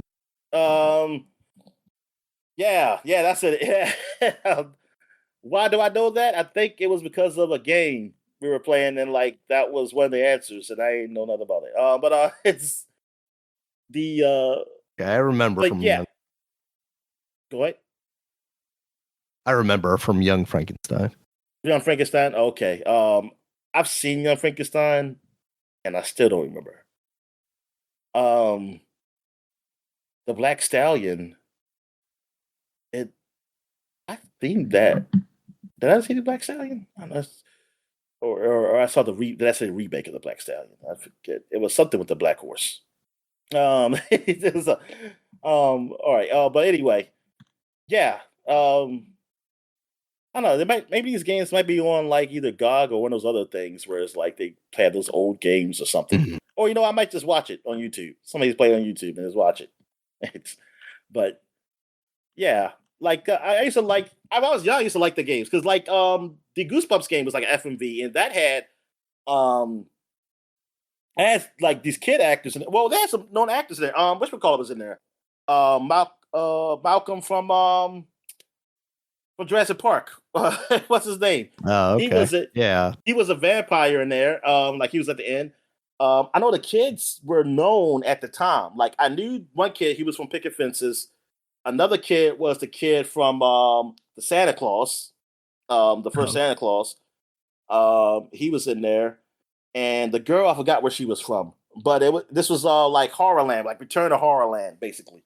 And I remember I got that for Christmas, and I was scared of it, but I still played it, man. It was fun. But yeah, knowing actors in those games, like FMV stuff, and yeah, I used to like that. I used to thought that was like the future. Oh, this is the future. See real people in games. Real people. All right. All right, so that's it, man. So we'll take a quick break. When we get back, we get to the gaming news. All right. And we're back. So let's get to the gaming news. What we got, Daniel? All right. First up, Dominic. I'd seen this news, I think, last week, but they just released a release date for it. Marvel Maximum Collection. This groups together the X-Men arcade game, Captain America and the Avengers, Spider-Man and Venom, Maximum Carnage. For me, that's the top one right there. Spider-Man, Venom, Separation Anxiety. We're old enough to beat it now. Maybe. I think I have a better idea what I'm or supposed to maybe do. we're too old, or we're too old to beat. I don't Yeah, know. probably, yeah. Or the game, yeah, it's just hard. I played it more recently on an emulator, and I definitely did better because like I got what I was supposed to do with like the doppelganger fight. I don't think I ever really understood what I was supposed to You do didn't know there, who even you though it was was. like, Are yeah, you me? Or are you? exactly. That's what confused me. I was like, which character am I? Oh my god. Um, Spider-Man, X-Men, Arcade's Revenge, which I'm not familiar with, and then Silver Surfer for the NES. Actually, um, this is this Hey, might you be actually the had a Silver collection, Surfer Dominic. game? That wasn't like a Yeah, Game Boy Color game or it nothing? Damn. it looks pretty NES-y, that's for sure. But this might be the collection where I'm like, maybe I don't need these collections anymore. Like I'm good with like occasionally dipping into a ROM or two, but like I'm not gonna spend enough time with any of these games to like maybe If get they my have the money. online features with them, like we can play with people, I don't know. Yeah, I think I will. I mean, I don't know. I'm okay with this. I'm okay with this. I yeah. mean, I I see don't what think you're it's a saying. bad collection, but for me personally, like because I live on the dark side sometimes, Dominic. Like it's just sometimes these games are better on the emulators too. Oh no, yeah, Especially yeah, when they don't they add the are. features like the save states and stuff like that. Yeah, I Like say that's I why I don't feel like save understand how you states. could even do that. Like Yeah, I feel that's like a you should bad do move. save states. I want save states. Yeah, honestly. Um, And this does yeah, have and that's rewind and save states. That's cool. It's got integrated cheats apparently, enable infinite yes. lives and Praise more. Jesus. So like Praise Jesus. hell yeah. That's So yeah, I don't hate this collection at all. Absolutely. I remember like having to kind of fight to get maximum carnage because like my mother's not into comic books. She just sees the words maximum carnage and I want to say the game was like I don't know. Maybe it was only E10 cuz this collection's E10. But maybe I wasn't even 10 years old. I don't when did wow. that get Darn, I would have even never even thought. I think at that age, I didn't even know what those words meant. Yeah. Uh, I Well, I yeah, didn't I real. didn't, but my mother I did. So, honestly, yeah, yeah. I honestly thought Carnage was just a name. yeah. I did not I'm like know. it's just a character. What do you mean? Um Yeah, 1994, so I wouldn't quite have been 10 yet. So maybe that's what it was. But man, I wanted that red cartridge Oh, and you I know did what? eventually I don't get think it. my So mom. Yeah, my mom or dad. If I did want this game, they would have said no to it. Now they said no to Mortal Kombat because of the blood yeah, and stuff that like makes sense. that. Um, And at the end of the day, this is a Spider-Man game. I think that was yeah, my because argument. Like this is I think Spider-Man, mom. Like yeah, and my dad would he's have not known ripping because people's heads he was a off. Spider Man fan. He was a Spider Man Yeah. fan, and who knows if whenever we go through that attic in my grandma's place, maybe his old comic books are up there or something, then we can finally get that money. There you go. but yeah, I don't know. I mean, my bet is that those comic books are gone. But anyway, I pray to God. Like I just have this feeling like when we get into the attic, Can be we dead might find bodies. some things, man. We might find some things. It might be people might be fighting against each other to get some of Oh, that just stuff. like old things that are valuable now. Yeah, Yeah. I might have to burn some cousins, man. Shit, I don't know. I was like, Just gotta sneak up yeah, in there first, Dominic. You gotta be the I know. first one to get up in I'm the there. son of the first oldest. I'm the son of the oldest. Like See, there we you go. get I to mean, look that's you first. gotta lineage. You gotta go with what you got, Dominic. Yeah, that's it. Unless my brother, Yeah. gets out of jail or something like that, he'll be the one to look for it. But it'll be He's gonna ours. usurp you. Oh my god, it's gonna turn into Game of Oh Thrones, no, but I'll Dominic. be fine with that. We'll be Oh, cool. okay. Um, maybe. But anyway, It's exactly what once you've tasted that power, Dominic, you're not gonna be able to give it up that easily. Think oh no. But anyway, yeah. Yeah, because he would. Yeah, I would have got it, but no, But yeah, like I said, he didn't let me get Grand Theft Auto in the later years. Oh my goodness, I'm mad. I had to use my grandma's Christmas money to get that game for myself, man. Yeah. See, that was never a thing for me because I just pirated the PC version, so I never had to worry about can I buy this yeah, when you had a game. powerful enough PC, good for that. Good for you. I didn't have no powerful enough PCs for that. I mean, I was happy just to be able to get on the internet. Yeah. Honestly, I was still using dial-up too, so I could not download that. What should we call it? Video. What's her name? Pamela Anderson, like my friend did. He had DSL. He had a slow ass modem though. He said it took him like some days to download it, but he got it. I'm trying to think like Grand Theft Auto 3 when that came out on the PC. What it took us PC, good God, yeah, that was how long after the PS2 did it come out on the PC?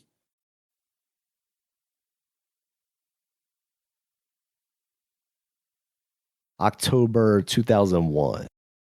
Oh, it wasn't that long. No. That's PS. That's PS.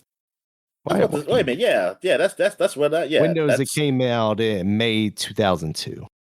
Oh, okay. It's still not as long. 2002. Yeah. I'm not sure. I would have had fast internet either. I think I just had to wait a very long time. I was using torrents at that point, so at least I could like start and stop downloads. Yeah. And also, that was one of the things about the Grand Theft Auto 3 for the PC is like I didn't have any of the music or the radio stations because I think that was probably like a large portion of the game. So the version I downloaded stripped all that stuff out of there. Oh, okay. But I know for Vice City definitely, but I think Grand Theft Auto 3 they had custom soundtracks too. No, they so did. I was able to just dump MP3s into there. PC version, I remember that. They had custom soundtracks. Yeah. So I remember reading about that. And then I just had songs that I dumped in there myself. Xbox did that. My friend used to brag about that, but I was like, hey, I like my opera music. It's like all I listened to was the talk radio station. That's what I told my friend. My friend finally did listen to it, and he was like, "Yeah, this shit is funny." Yeah, Laszlo, but it got worse. Like they just made Laszlo to a dummy. I was like, no, he was supposed to be like seem normalish and then everybody he talks to would be weird, and then Laszlo, who was his real name, I guess he started saying like, "Hey, I want to start doing some bits and stuff." I say, "Oh man, you just ruined your own character. What the hell?" Yeah, because he didn't do talk radio in Vice City. He was a DJ. This is when he was younger, and he said he started out like a rock DJ and stuff. And he did have talk shows though, and they were actually pretty good. Like there was like a dating talk show. Yeah, I remember some of that stuff from Vice City. And I remember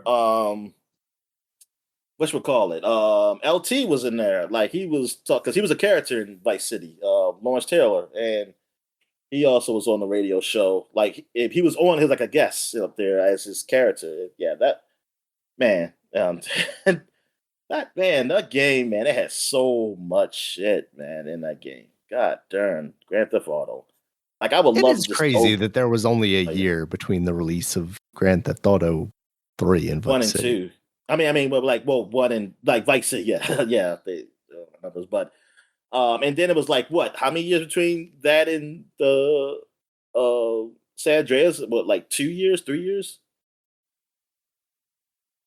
Came out in 2005, so yeah, 3 years. 3 years, which is not bad. Nah, that's not bad at all. 3 years, come on, man. That's Star Wars was coming out every fucking 3 years, like with those things. And like as big as those games are, it's like you respect it. Now, god darn, now we're at a point where, well, look, technically 360 had 2 of them. But now we're at a point where we're still on that last 361, 360 PS3 one. Yeah. We're already talking about next, like we're at the point where technically, I mean, if this was like normal economy world or whatever, you know, we're at the point of a new system and it's coming out like the new Grand Theft Auto is coming out like how Grand Theft Auto 5 originally came out. at the end of the life of the previous generation. Now it's kind of different. Like I don't know what the hell the next generation is. Like I don't know how much better the next Grand Theft Auto is going to be on that. Like when they do the remaster of it, like is it worth it? I mean, they got the PS5 Pro. Like people talk about that and the stuff they added with that. Like how good that's going to be. So you're going to hear a lot of people talk about that because we're going to have a PC version till who knows when. So where people going to be talking about like how like that the PS5 Pro, man, it's like look at this, man, it looks so great and blah blah blah. So I have to remember to block that stuff on my social media so I do not know how good it is and won't feel like I'm missing out. Yeah. All right. What other news we got, man? All right, next up, Dominic. Apparently, we're going to be getting a new voice actor for Mega Man because I did not know he Capcom talk. did. I did not know he talk. Honestly, Yeah, that's where this gets a little complicated. But apparently, Capcom did not agree to a SAG-AFTRA contract with Ben Diskin, who was the guy that portrayed him in Mega Man 11 last. Apparently, this is a common Capcom thing, from what I've been hearing. After this came out, it basically like Capcom doesn't like using union voice actors, so that's right. why their characters may be switching voice actors more frequently than other studios. That's really kind of shitty, honestly. But yeah, at the same time, like you said, I didn't even realize Mega Man was really talking like that. So how important is the voice acting to that game? Yeah, then I think we can agree that not using union actors is kind of. I don't know, Daniel, man. I think those guys and they need to learn their place. The unfortunate thing is, I think they're going to very quickly learn their place as more and more companies adapt. I know, yeah, that's a shame. And it definitely gets complicated when it's like I don't know how it works for the foreign guys like companies. That's where it gets really messy. Because I know there's some like talks about like with anime and stuff like that with voices, actors, and things. Like I be seeing on some forums already about like when certain things get dubbed or anything.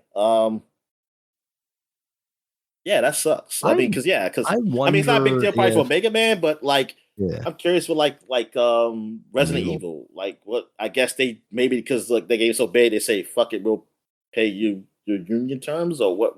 Or the people just agreed to the non-union terms. What's with And that? that's what I wonder is like what the terms of a union contract are, because allegedly he even offered to work for a lower rate if they agreed to do it under SAG-AFTRA terms. But I wonder if it's like, I feel like I've heard in the past about like movies, right? Where like if you have one person, like if they bring him on under the union contract, does that mean that every voice actor then needs to also be part of the union?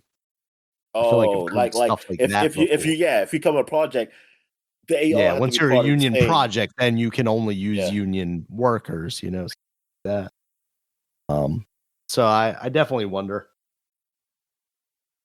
Definitely one of those things we've been talking about for years now, and kind of leads into this next story. Because You EA know what? is has Now that I think about it, I could see like in some cut scenes, like or like those little things where they have like Mega Man talking, or something. But mm, I just feel like maybe I don't. Yeah, I don't know. Yeah, yeah. I for wonder me, what it's to just do. So the voice from the video from the cartoon show. That's the only one I remember. yeah, yeah. I always think of like a little kiddish type of voice, and Exactly. I always thought it would be a girl because it'd be like he's a boy, but it even though it says Mega Man, but he always sound like a boy. But Yeah. I always think he's like an equivalent of Astrobot, basically. Right. Like, Exactly. Yeah. yeah. Um, Until you get into Mega Man X, and then he's yeah, and yeah. So yeah. Ben Disc, yeah. When they said Ben, yeah, Disc, I was like, yeah, I'm surprised it was actually a man talking for her for this Yeah, it looks man. like Mega Man 11 actually had full voice. Scene. Yeah, I feel like I've seen it before too, like in some of the older games. Like they met it, yeah, they had, yeah. Because I remember Wally. I know Wally talked. I know that, and I think Mega Man talked like, yeah, blah, blah, blah, blah, blah, whatever. He's like, the cutscenes with the professor and stuff like that. That's Yeah, that's uh, what I mean. That's what Mega Man is, right? Is it just like a parallel, like, well, not parallel, but what's the term I'm looking for? Like a spin, not spin off, but like Astrobot, because Astrobot had a girl too, and they had a a, rip off. Yes, is yeah, absolutely a rip off of yeah, because he also that. had a professor who built him, like, who had a big nose also, like the professor here. Well, it's not as big, but still, it's, yeah, it kind of reminded me of that. Yeah, okay, All right, thieves, Dominic. So goddamn what's thieves. that? Yeah. So speaking of unionization, Dominic, something we've been talking about for a very long time. EA has laid off a ton of people from several different Battlefield studios, despite Oh having man, the best-selling game last year and the what? biggest Wait a Battlefield minute. launch ever. Oh my goodness, they had all those, and Yeah. they still got laid off. Darn, you didn't do enough. You should have had the best selling game ever, not just I within a just year. I don't understand, obviously. But also I know, like, they came out with the, what was it, like, Red Sec, which was their battle royale style thing Yeah, after the fact. I wonder if they maybe put too many chickens in that basket, and instead of like putting the efforts behind their main multiplayer mode, they wanted to, follow the trend, and people fell off of that, stick around. Um Because really, like, or if maybe it's just incomprehensible and it's the game's still doing fine and they're just really shitty about it. Because it's that's like what I we say almost about feel like. I almost feel unionization like stuff. that Like, too, like that yeah, part. To really be shitty about. Yeah, what we talk about is like it's there are a lot of roles in video games that obviously like come and go. Like there are ebbs and flows as to like you don't need a writer for the game after the story's been written, but are they going to be working on the next game you're working on, or are they just kind of going to be cut because you don't need them right now? That's the kind of job in like Hollywood that it feels like, okay, these guys jump around, they can work for this studio, they can work for that studio, they can do whatever. And then it's the other people that are you're kind of keeping in your umbrella, right? Like you have your director who not necessarily is going to always work for the same studio, but once you start working with a studio and you get that friendly relationship, it usually is like they stick around, right? So yeah, if yeah, you exactly. want that person leading your franchise or something like that, like Universal is gonna, keep so and so around to work on this franchise, or Warner Brothers is gonna keep one person around to work on this big franchise. And occasionally they even get Uh, an actor or actress like this to mhm. be part of their thing. Like for longest, like what Tom Cruise was with Paramount. Like Like, Paramount, right? Yeah, exactly. So it there is already kind of a structure in place that seems like it works for Hollywood. Um, and obviously not without its problems, but I really feel like you're not seeing the upheaval that you are in video games. It kind of just goes to show that maybe like video games grew too fast too quickly, and as a business model, like companies, people that are making decisions about this stuff are just, I don't know, uneducated about the right way to go about this. Or I mean, it's I guess that's the problem, right? It's not necessarily the people who are making these decisions. They're making the exact decisions that they want to make, which is make more money, fire more people, try and still make decent games that idiots will buy because they aren't as good, or try and sell you microtransactions and so on and so that. Um, but and I don't want to call like the people making games stupid. It's just they don't feel like they have the power to do what they need to do, right? And Yeah, form these unions and kind of build this structure from the bottom up, essentially. Yes, I'd be interested to see what early Hollywood looked like and how it came to terms with creating these unions. Like where did that begin? Was that grown from the bottom, and how did those people feel like they had the power to leverage against these large studios to actually do something and create something and have the system that now yeah, is that's it? interesting. And I remember years ago, Will Wright, did he write a book or something about like how to run a business, or he was teaching, trying to how to run a game business, and I wonder how what's happened with that. That was like years. I remember hearing about that years ago, like in the 2010s or something. Um, like because somebody was doing an interview with him, and Hmm. yeah, I just want to know what's yeah, like how to run the industry. And I'm curious, I wonder what how his much the quote. mafia was involved in unionizing Hollywood. Well, that too. But Because now that I think about it, like I wonder if that had anything to do with it. um, and I wonder, yeah, and I wonder what points he made, and like were they good points? Because I mean, of course, I didn't read it or anything, um, or like I don't know if he just wrote a book on it or he actually was teaching it. Like Mm. I don't remember, but because it seemed like that's something like you like. I guess if you start your own studio, not under a big corporation like EA or Activision, well, now Microsoft or whatever. Because yeah, man, I don't, yeah, when I think about it, like, yeah, a lot of these things were like they said were writers. It seemed like maybe they should be contract Mhm. guys, and I mean maybe they are, and some of them I think they are. But like for the people, like yeah, you finish a game, then yeah, you don't need this. Like, how do you move on? Like, say, let's move on to this next project, and that's what you. But I think that's what you should do. Like when you have a company, like you move on to another project. Like Yeah. that I mean that's what essentially what you do. But I guess all depends like what's your business model from the beginning? Like what's your goal from the beginning? Is your goal is to keep making newer games like back to back to back, like like how people do movies or anything like that. You make it Mhm. like, hey, we finish this game, then we move on. Or are you building a game where it's like it's a service game for service? So you're gonna be with this game for a long time, then that means you need to just contract people then. Like, so they know that, hey, at this set time, like whatever, yeah, you most likely you're not gonna be here because we don't.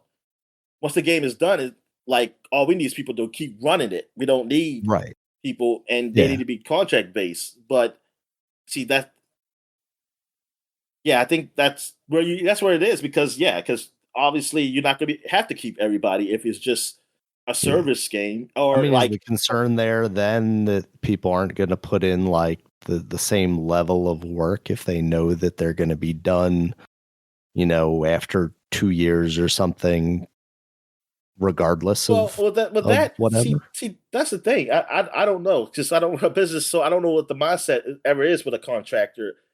Yeah. Because I guess you could still be like, yeah, they work here, but they didn't do a good job. You could put that in Yeah. there, like when people Exactly. call And you that's for the thing, references. right? Is like the idea would be that you want to continue to get work. So if you start building a reputation that, you start fucking off after a year, one or one of your contract or something like that, right? Like they're Yeah. not going to keep you around. Um, yeah, I don't know. I see that Will Wright has a master class, which is that like online kind of not university, but like it's a subscription service where you have like quote unquote experts in their field talking about things to Oh, try okay, and so that's what he teach you has. how about stuff.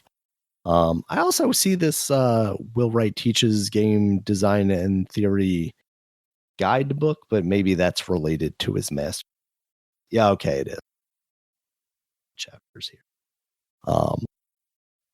Yeah, I would be interested to see what his thoughts are. I don't know about if I'm masterclass subscription interested enough at Yeah, $10 a yeah. month.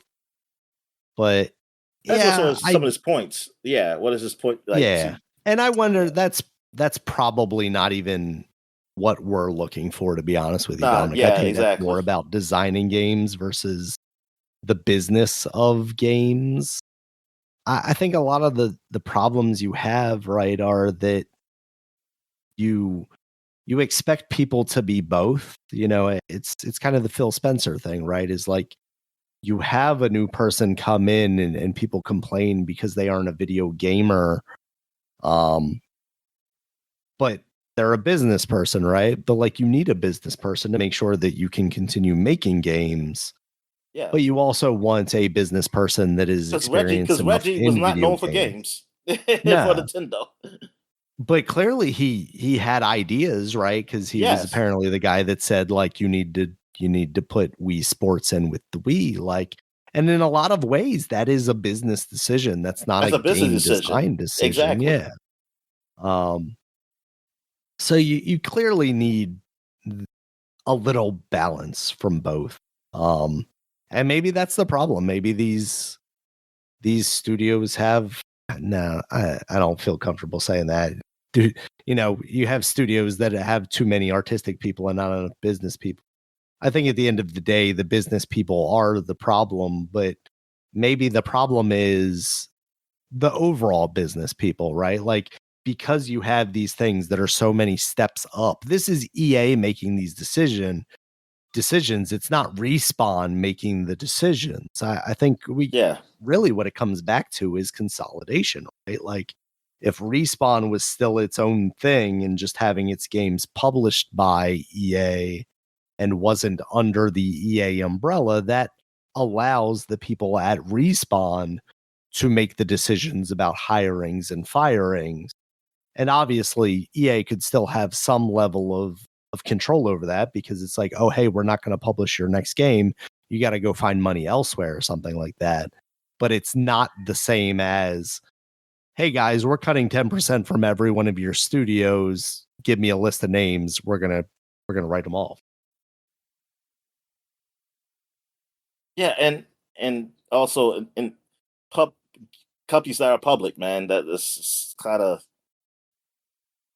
that the whole investor thing, man, that kind of sucks sometimes. Yeah, it's really weird because I don't know. It feels like the market in general is just a made up thing, right? Like numbers go up off of good news, numbers go up off of bad news, numbers stay the same despite record profits. Like, yeah, what is the actual benefit of any of this, and where is the connection to reality?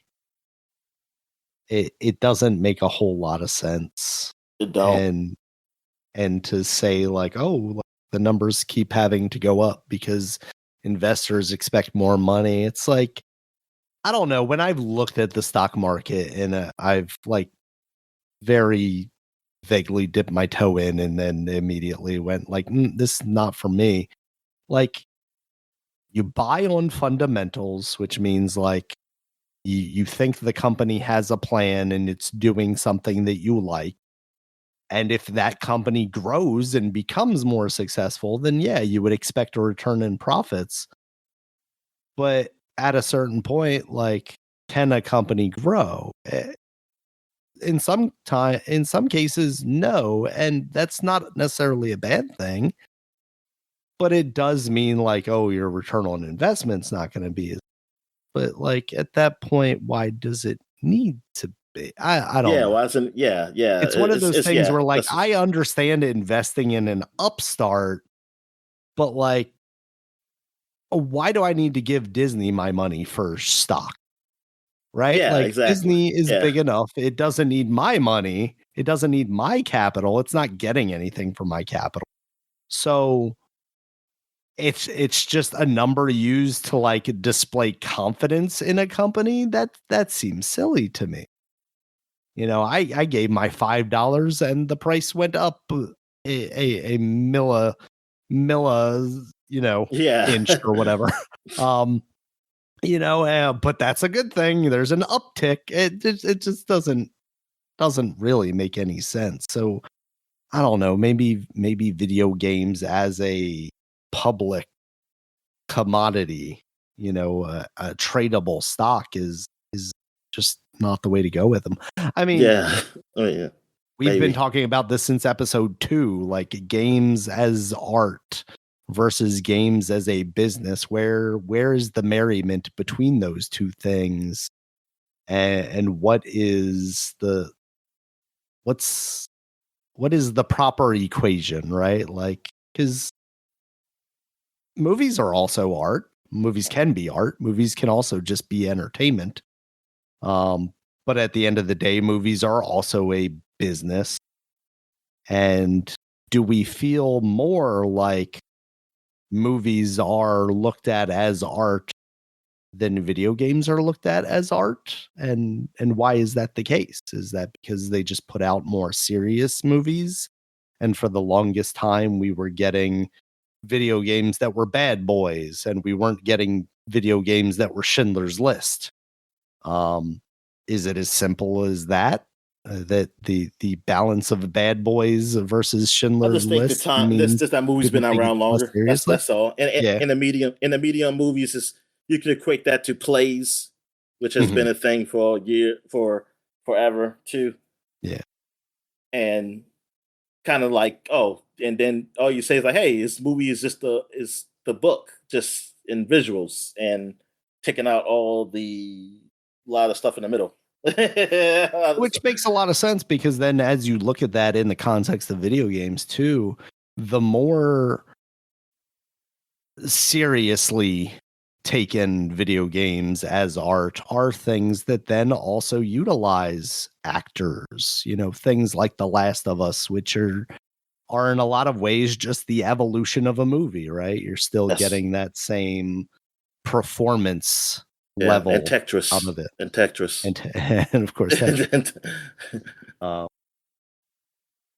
more people need to treat Tetris as art. Yeah, it used But to be yeah, like so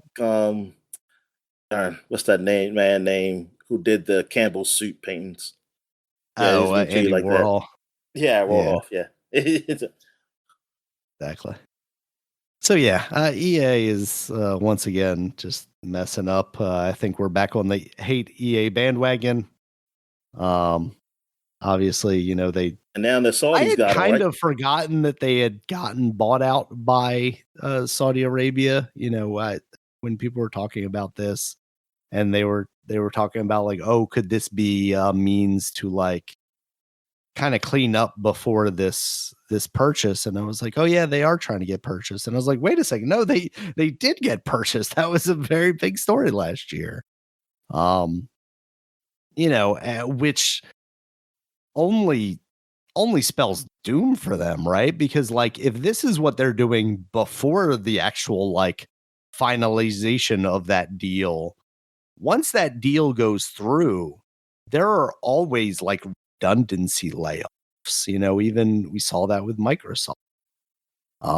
You have like, oh well, our team has an HR team and your team has an HR team, and that team over there has an HR team. Well, we only really need one HR team. Maybe we add one person from those 3 companies to cover the more people, but like we don't need a full team out of every place.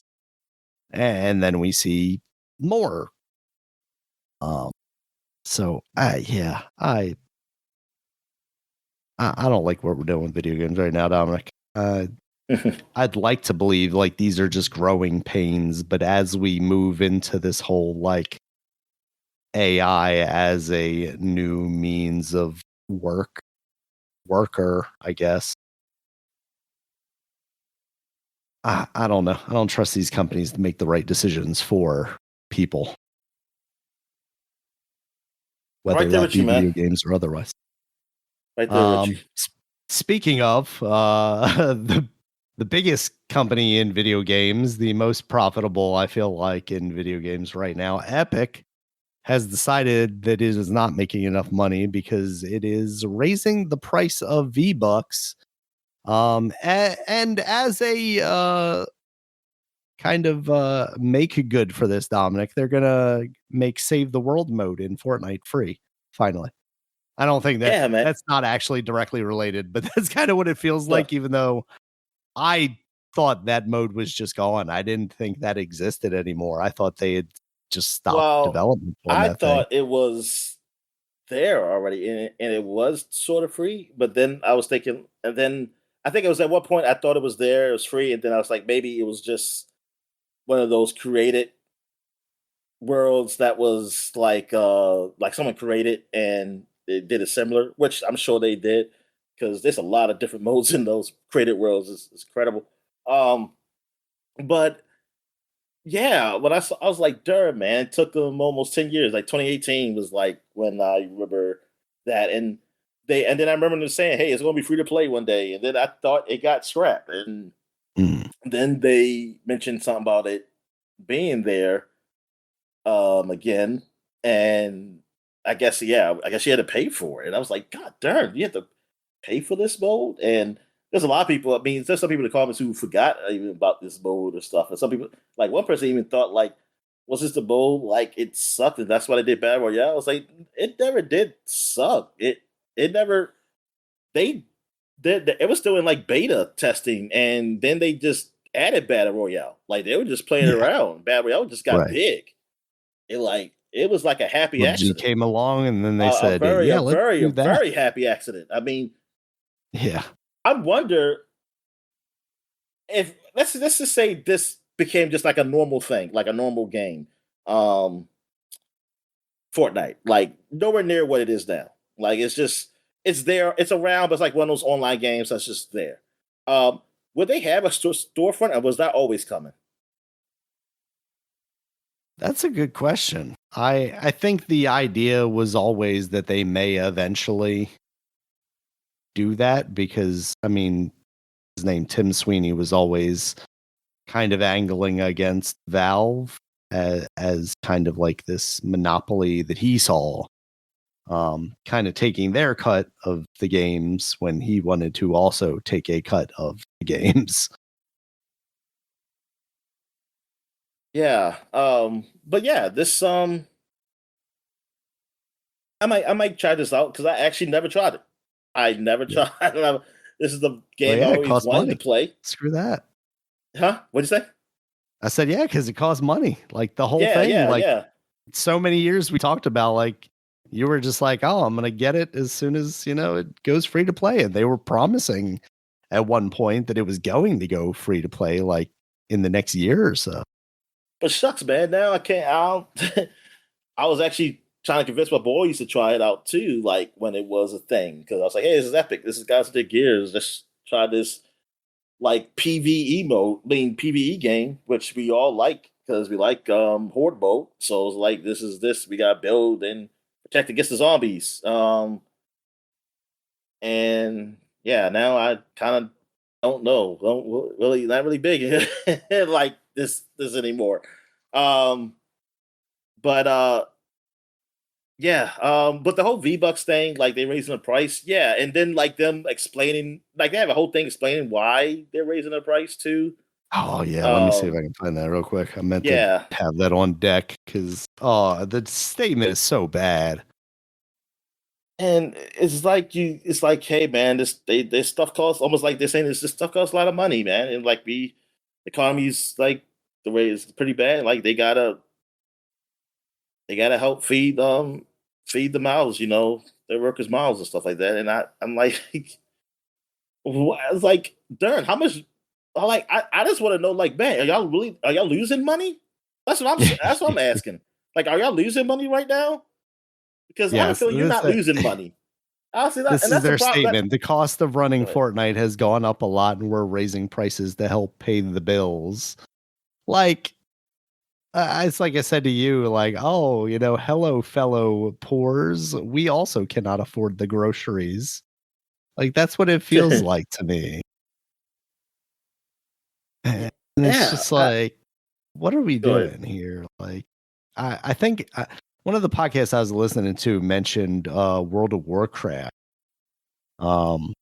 Because, or no, did I see it on Reddit? Because RuneScape apparently has raised its prices for like the second or third time within a year.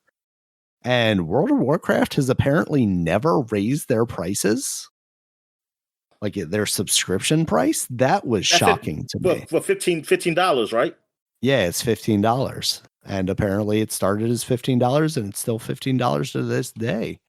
And I that still think it's too to much. me is pretty I mean, it's a lot, but if you're someone that spends a lot of time in World of Warcraft, then I don't. I'm not saying that like as them like. Yeah. Oh, this is way too much money. I'm saying like just for me, like because yeah, absolutely. Back then, definitely it was a lot. Like for me, because I was like $15. What the hell? I was like, I pay $50 just to play a game. Like that concept did not make sense in my brain. I didn't absolutely, know, like, especially at that time. Like, and that was crazy. Like now, I still sort of think that. I still because the way things are free to play and the way they people's charge for things, I still sort of think that, but I also understand. I understand, like, yeah, like with the way they do, they have their servers and things of that nature. Them Final Fantasy, like the upkeep with is different, I guess. Yeah. The way the other guys do it, I'm assuming. At least that's what I would tell myself that I was paying money. But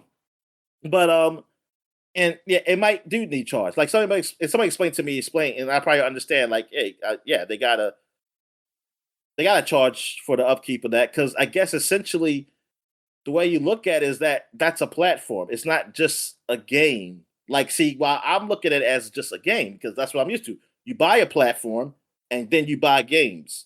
You don't keep paying for the game. That's what I say. Like, you don't keep paying for the game. Like, that's it.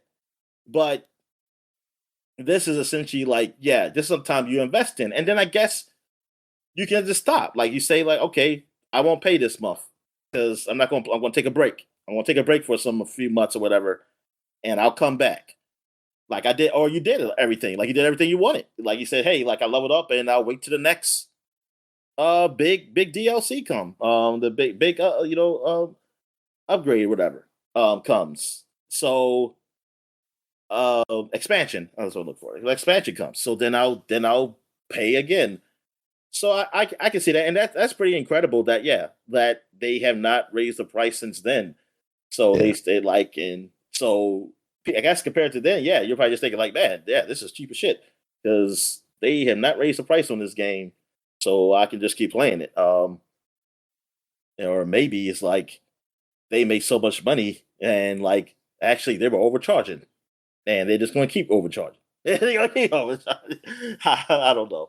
I'm just a cynical guy like that, but still, yeah, I mean, to be honest with you, that's what really kept me from Final Fantasy. Like Final Fantasy, I was definitely going to jump in till I realized it was just like Warcraft where you had to pay, and that's what I was like, no, that's what kept me from those games was pay about because I'm still same. Yeah, I'm still not in the way because I just want to try it out and then even then I don't know. Like I don't see myself. Cause I'm like I still want to play other games. I can't see myself just playing monthly for one game. That's just not me. But hey, man, a lot of people like that, and I guess in a way, yeah, that's good that they didn't raise their price. But RuneScape raising their price, yeah, that's something. Like, but I don't know. Like, I guess is that the second best MMO out there? Like, as for popularity, can they do that? I mean, Final know. Fantasy, right? Is got to be. That's what I would think so. I would think it's Final Fantasy. I think RuneScape. I think RuneScape initially would have been like the Ultima cheaper alternative. But now when you're talking $14.99 a month for RuneScape, like, yeah, why would you stick with that outside of, being locked into the universe? Yeah, you just locked into over that. something like a World of Warcraft. Because even Ever I was gonna say EverQuest, not EverQuest, but the Bethesda game, the Fallout Elder Scrolls Oh, Online. right. Okay. Duh. They don't. That's not a monthly fee, right? That's a one-time fee you pay for the game, and that's it. I believe. I think that's right. Now I know in Fallout you can pay monthly. They have a subscription thing where you pay monthly and you Right, get which stuff. was like for You get custom servers or something Yeah, like and that. custom service too, and you get other extra stuff too.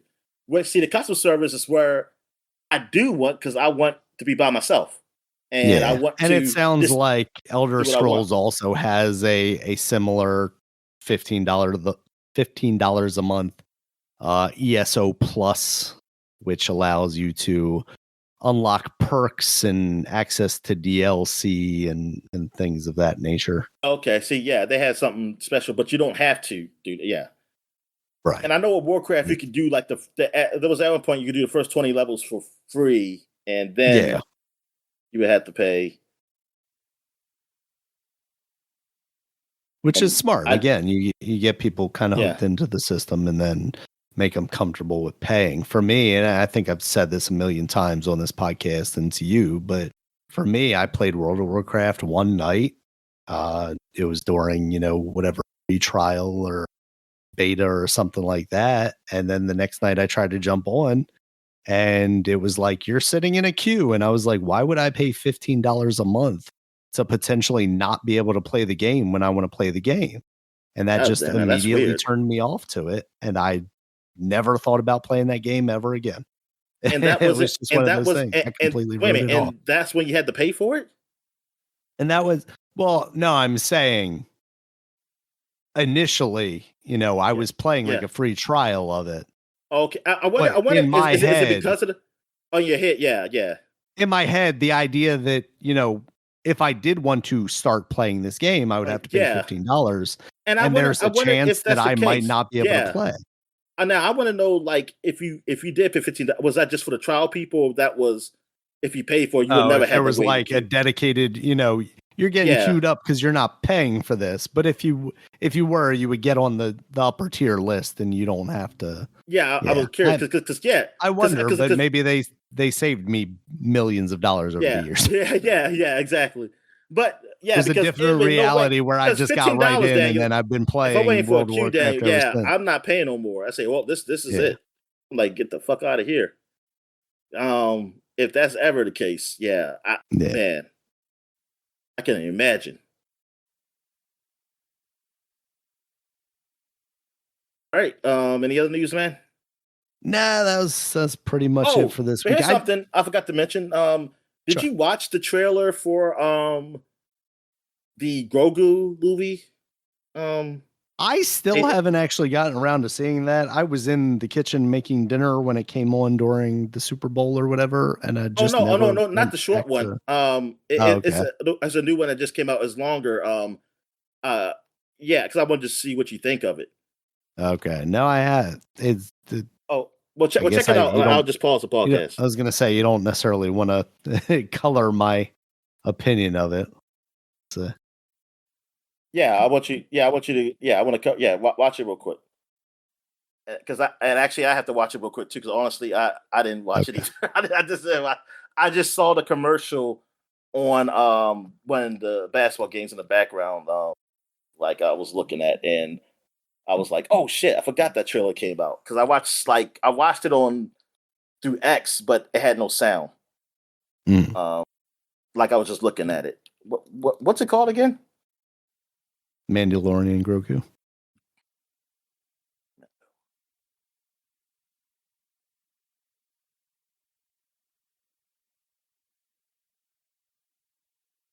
Where's they showing one from like 5 months ago? Where's the newest one? Okay, I think I see it.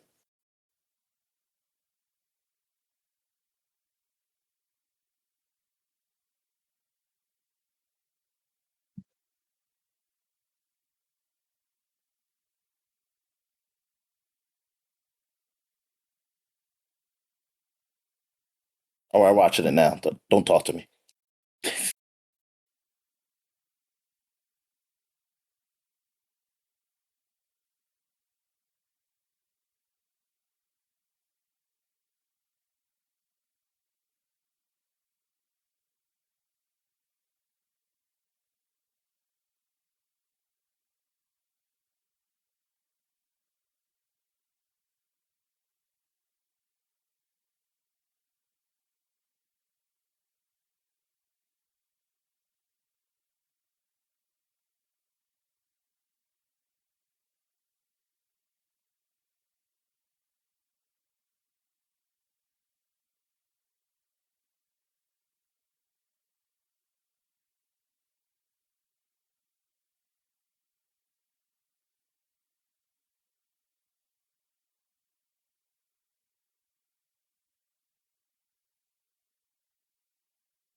All right, I watched it.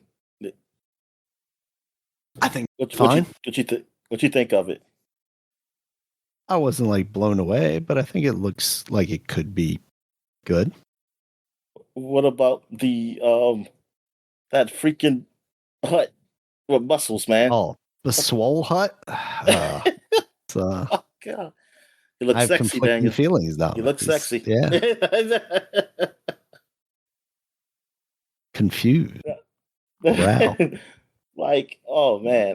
But Darren, I didn't know Thrawn was supposed to be in here. I didn't know like the Wait, guys did we from see the Thrawn? first the Rebel cartoon that I used to watch. Oh yeah, I saw the purple guy. Yeah. Yeah, I Yeah, mean I Thrawn didn't was in the last. No, he was in he was in whatchamacallit. Ahsoka, wasn't he? Yeah, Ahsoka, yeah. Yeah, he was in Ahsoka. I didn't know he was gonna be in this. I think I had Yeah, heard he was going to be in this I because this hope was Thrawn is this as is good supposed to be as like I read about it. together. What'd you say? I thought I thought I had heard he was going to be in this because it's supposed to like be like marrying those at some point. Oh, okay. Like this is and Ahsoka are supposed to kind of converge. Even though she's still in like a far away galaxy now because they went through that Right. portal Yeah, she's shit. like lost dimension. Yeah, I don't like that storyline. Like they went with that. It just Yeah. I didn't ever like the idea. Like the idea of going there, fine, but not coming back and like the other dude comes back, but they don't. I didn't like that. But they went for that. Um,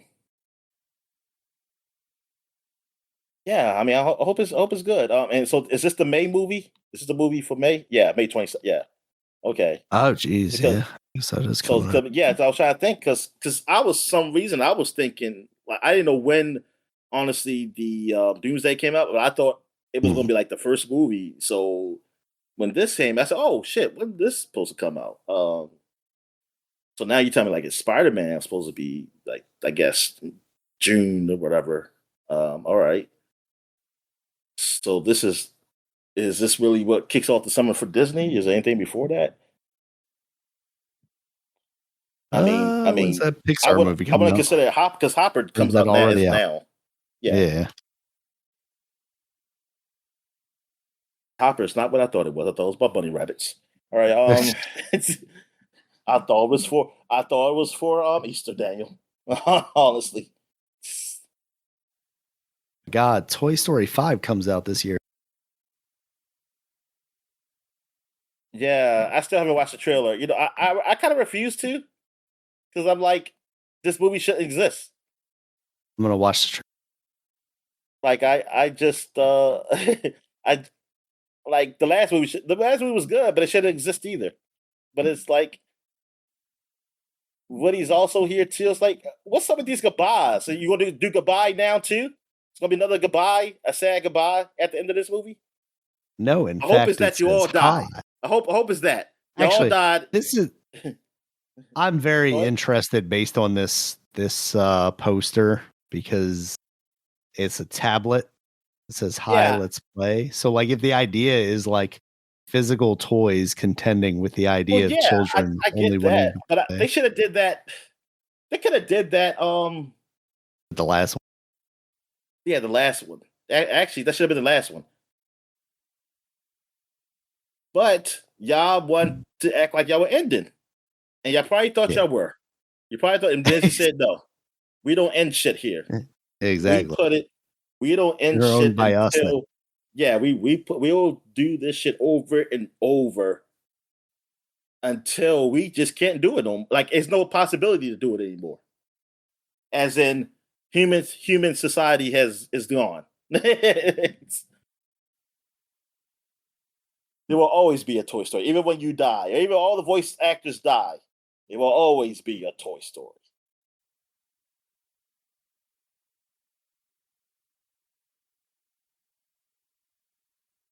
I should have died years ago. Daniel, I would have been not happy.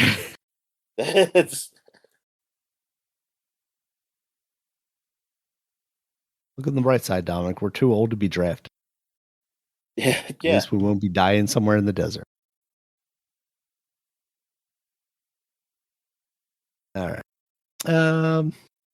Yeah, so I forgot to mention it while we were talking about it though, but basically the Fortnite V-Bucks, it equates from $10 being 1,000 V-Bucks to $10 now being, or $9 now being $8.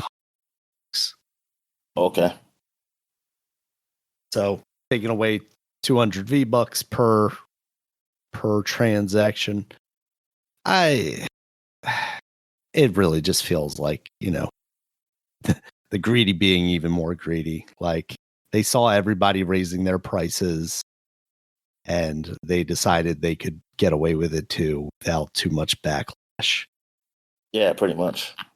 I can't help but hope there is a significant backlash against this. I'm sure they will tell you that, like server costs cost more now because of RAM prices or something like that. But at the end of the day, like you guys have more money than God to take it out on us poor video gamers. It feels very predatory when we're already doing this predatory bullshit, right? Of like, oh, you got to convert your money into V-Bucks to buy anything. Let me just go into your store and spend $8.99 on a costume, but you don't want me to realize that I'm spending $8.99 on a costume or, $36 on a character or something like that. You want that disconnect, which is already inherently predatory. You want it so also I get 1,000 V-Bucks, but the thing only costs, 600 V-Bucks. So now I've got 400 V-Bucks, but the next thing also costs 600 V-Bucks. So I got to buy another 1,000 V-Bucks. You like all that. And because of that, it feels even more just disgusting when they do stuff like this and say like, oh no, well, I guess inflation also hit Fortnite. Dang. When the reality of it is it's all fake money anyway. Yeah. And it sucks because it's almost like companies, it's like, oh, we gotta keep making more. You can't ever like be like, hey, we made a bill like 2 billion this year, but this time we only make 1 billion like 50 or something. And like, it's like, oh no, it went down. That means something's wrong. We gotta keep making more. But sometimes it's not that something's really wrong. It's just that look, people are comfortable where they at. Yeah. Yeah, they're not. It's like people are not spending more, but they're still spending. They're still buying. It's like with the subscription model. I always find it weird. It's like you keep saying, "Oh, subscriptions have to keep going up and up and up." It's like, but up to what? Like to like what? Everybody owns it. Like I don't understand. Like how high does it have to go to where it's like, hey, you're okay if it goes down a little or up or just a little. Like it doesn't change much. But like you're still making money because those guys are still paying for those subscriptions. Yeah. And like I don't know. Yeah, man. It's just You definitely run into problems when you're making less, right? But why can't you be satisfied with the same? Yeah. At a certain point, like I can't go to my job and say, hey, every year I have to make more money. At a certain point, like, yeah, most people will expect a raise every year, but at a certain point, a company will tell you, you have hit the ceiling. I can't pay you $200,000 to sweep a floor or make fries at McDonald's or something. They will tell you that. So in the same fashion, why can't I tell a company, no, you have made $2 billion in profit. You don't need to make $2 billion profit. You don't need to make 2.3 billion. You don't need to make 3 billion. You don't need to make 10 billion. There's no reason for you. Stop hiring more people because you're done. This is as big as your company needs to be. Oh, well, you want to buy a whole other company. Well, no, you can't do that. Yeah, And because just have a there's whole like bunch you of buy another decent company, then sized you companies lay off people. instead of 3 mega corporations.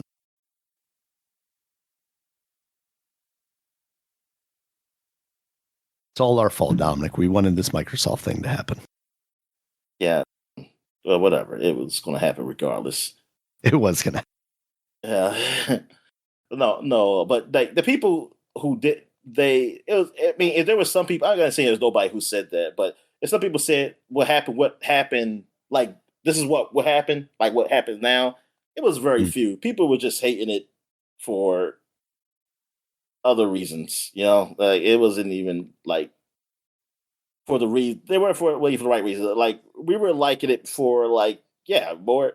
Hey, like games costing a lot, and now we just get one place where you can play some games. You pay the monthly price or whatever, or year. Yeah. Whatever how you do your subscription, and you get to have these games you can play because like you can only play but so many games in a year and pay for them like at that price. So it seemed like a good deal. But yeah, they just made it worse with that. It sucks. And now like competition. I mean, because PlayStation did do things with theirs. Um, Yeah, they for the made some longest improvements time, it did with the, actually, with force yeah them to with their compete, model. and then it eventually didn't anymore. Yeah, and now PlayStation, they're like, oh, they can just go stagnant, basically. Yeah, I mean that's the problem, right? Is we saw competition until the number one player had the inferior service, and then it just became, oh, well, the inferior service is good enough. I don't need Yeah, to change anything.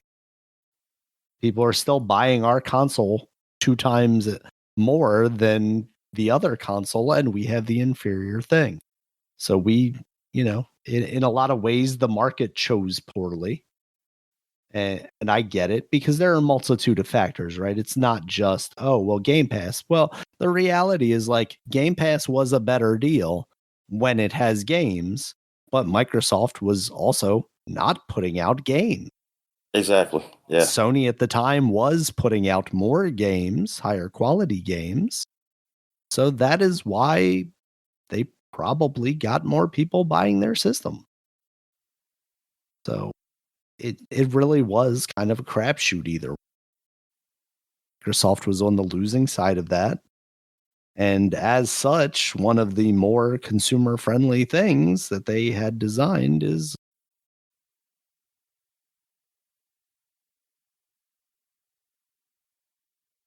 yeah. sucks, Dominic. Yeah, it does. All right. And Nintendo, I mean, we all That know Nintendo Dom. like does its own thing, Yeah, and and then Nintendo. they do their own thing, but they also are pretty anti-consumer a lot with Star Yes, they stuff are. too. Absolutely. Not lowering their prices on games that are 10 years old.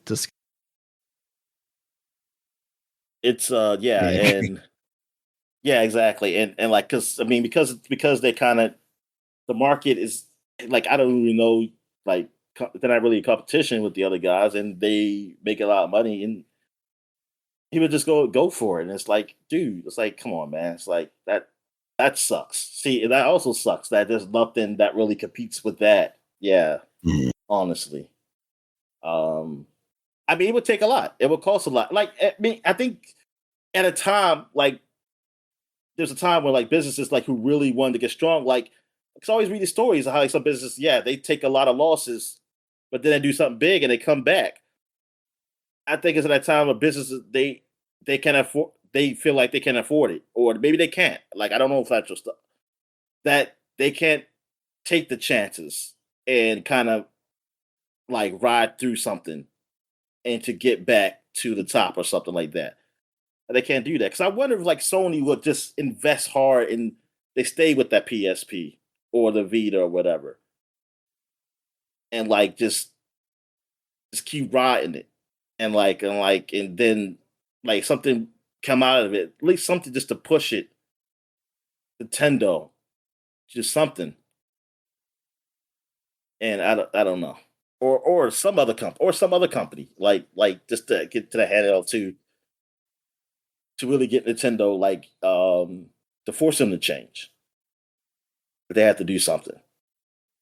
Yeah, I mean, the unfortunate thing is I don't I don't know that it's not a hardware thing, right? It's a video game thing because you have like your Steam Decks and your mobile PCs now, and I don't think that's going to change much of anything for the Nintendo of it all. I think the only thing that's going to change that would be if you had a strong catalog of more family-friendly games.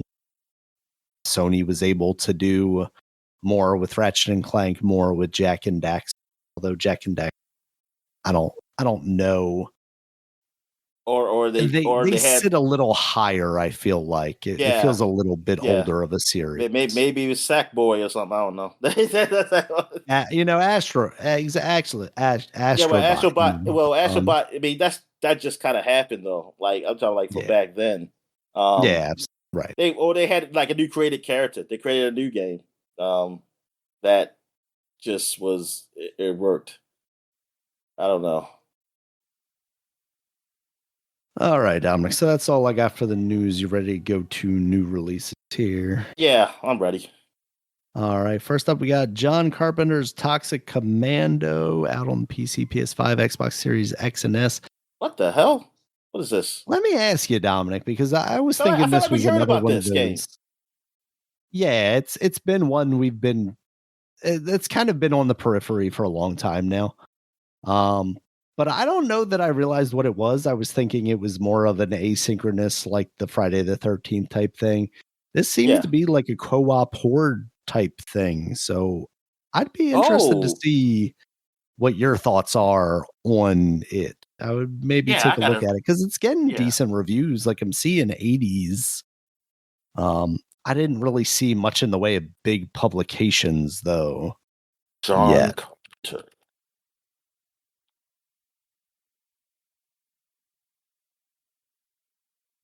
Does he go commando? Yes, he goes command. uh, yeah. Let me see. Okay, now I'm seeing it. Huh, that's interesting. Yeah, I think I wish there was a demo out or something for this. Yeah, And this is the guy and that's what it comes who did to, right? World War Z. Are they the same guys? That sounds right. Let me see developers. Saber Interactive. What else have they done? They done Snow Runner. Yeah, World War Z. Well, they had the That's the World big Z. beat Okay, with they that did game. Insurgency Sandstorm, which I don't really like, interested in. But but World War Z, yes, I have played that. It was, I mean, it's okay. It's not my Left 4 Dead though, you know. So Yeah. it's kind of what I don't want for Left 4 Dead. But yeah, I gotta see because if it's, I mean, I see if it's better than World War Z at least. I mean, I know graphically it looks really good. Yeah, I'm looking at, yeah, might looking be at worth this checking out on Twitch, to see what the feel of the game is. this woman playing it or girl. Well, she looks really young. I don't think she should be playing these games. How old are you?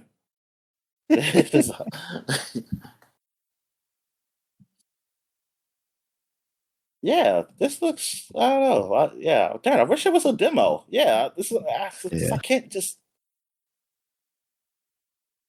Gotta find We somebody who need to I get back to trust. that, Dominic. We need to get back to free trials and demos and all Yeah, that. It yeah, makes it so much and not more. time demos. Like I could see like time like trials. You know, I mean like the free weekend stuff. That's fine, but like a demo, like stop with that. Like, oh, you only can try to demo up to this date. It's like get the fuck out of here. All right, Dominic. We also have Monster Hunter Stories 3 Twisted Reflection on the PC, Nintendo Switch 2, PS5, and Xbox Series X. Oh yeah, my son is stories. Yeah, I don't. Yeah, I don't know much about it, so I don't know how it compares to the previous ones. So Yeah. I don't know. If it was Game Informer that gave it like a 7.5 or something. All right. Um, yeah, I'm trying to think. Were the other ones were they eights? Like Yeah, I'm what are looking they? down the Reddit review score thread. It got a 9 out of 10 on IGN, it looks like. Game and I mean, if there was a Monster Hunter game I'll play, it'd probably be closer to this one. Only because that's what I was thinking. yeah, GameSpot gave it a 9 out of 10. So like the big guys are okay, giving it all right. So scores. they were on the low end then, and that's actually good. If that's the low end at 7.5, that's pretty good. Yeah. And like you said, I think even for me, but yeah, especially for you who might be actually more interested in playing a game like this, this is the version of that game you'd be playing instead of, mainline. It's got actual story to it. All right, Dominic. And then we also have a WWE 2K26 out now on the PC, Nintendo Switch 2, PS5, Xbox Series X. It's another one of those games, and it sounds like the microtransaction stuff has just been ramped up even more, just like any of these 2K games. Yeah. So but it's the Attitude Era, Daniel, right? It's the Attitude Era game, right? There's an Attitude Era pack and there's an Attitude Era version of the game, but I don't think I think the story mode, quote unquote, is more the showcase mode, I believe is what they call these now. Okay. It's focused around CM Punk. So, okay. And of course they have the island stuff. Him wearing that again. Shirt with like the Chicago flag or whatever on it. Yeah, that's what he's always doing. His personality is Chicago guy. And they have the island stuff. That stuff looks pretty bad. Like there's an intro for the island that's going around that has there's 3 different factions. It's Rhea Ripley, who's like the goth faction, CM Punk, who's like the anarchist faction, and then there's like Cody Rhodes, who's like the traditional, this is the way wrestling was back in the day faction. And just like all of them are just like half-heartedly talking through their lines. It's like for people who are like performers on a live stage every week, like they were doing it right at the matches, Daniel. So bad. Like maybe yes, just out of breath. Yes. It's crazy to me that you can just have something so bad. It's like I like the idea of the island from a like Mortal Kombat The Crypt, kind of idea. But the reality is it's like the NBA 2K Street or whatever mode that they had. It's not my dead or alive volleyball island. No, it's not. Yes, it's definitely not that. Although some of the wrestlers might be wearing less clothes. I'm sure. Yeah, it's just wearing like little Speedos. I mean, exactly. That's what I'm saying.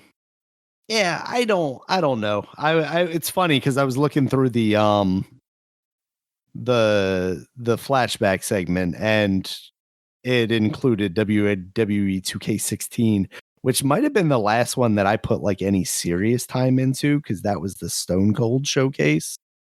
And I remember playing, a part of that story. Was that was one of those free games you got?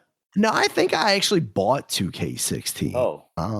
I want to say it was because like this is the first one. It was the first one that Ukes made after like a very bad one or something like that. I can't remember what it was. Or it might have just been like I was looking for what it was, I think, is like that's when I was starting to like really get back into wrestling again. And I was like, oh, I'm going to give one of these a chance.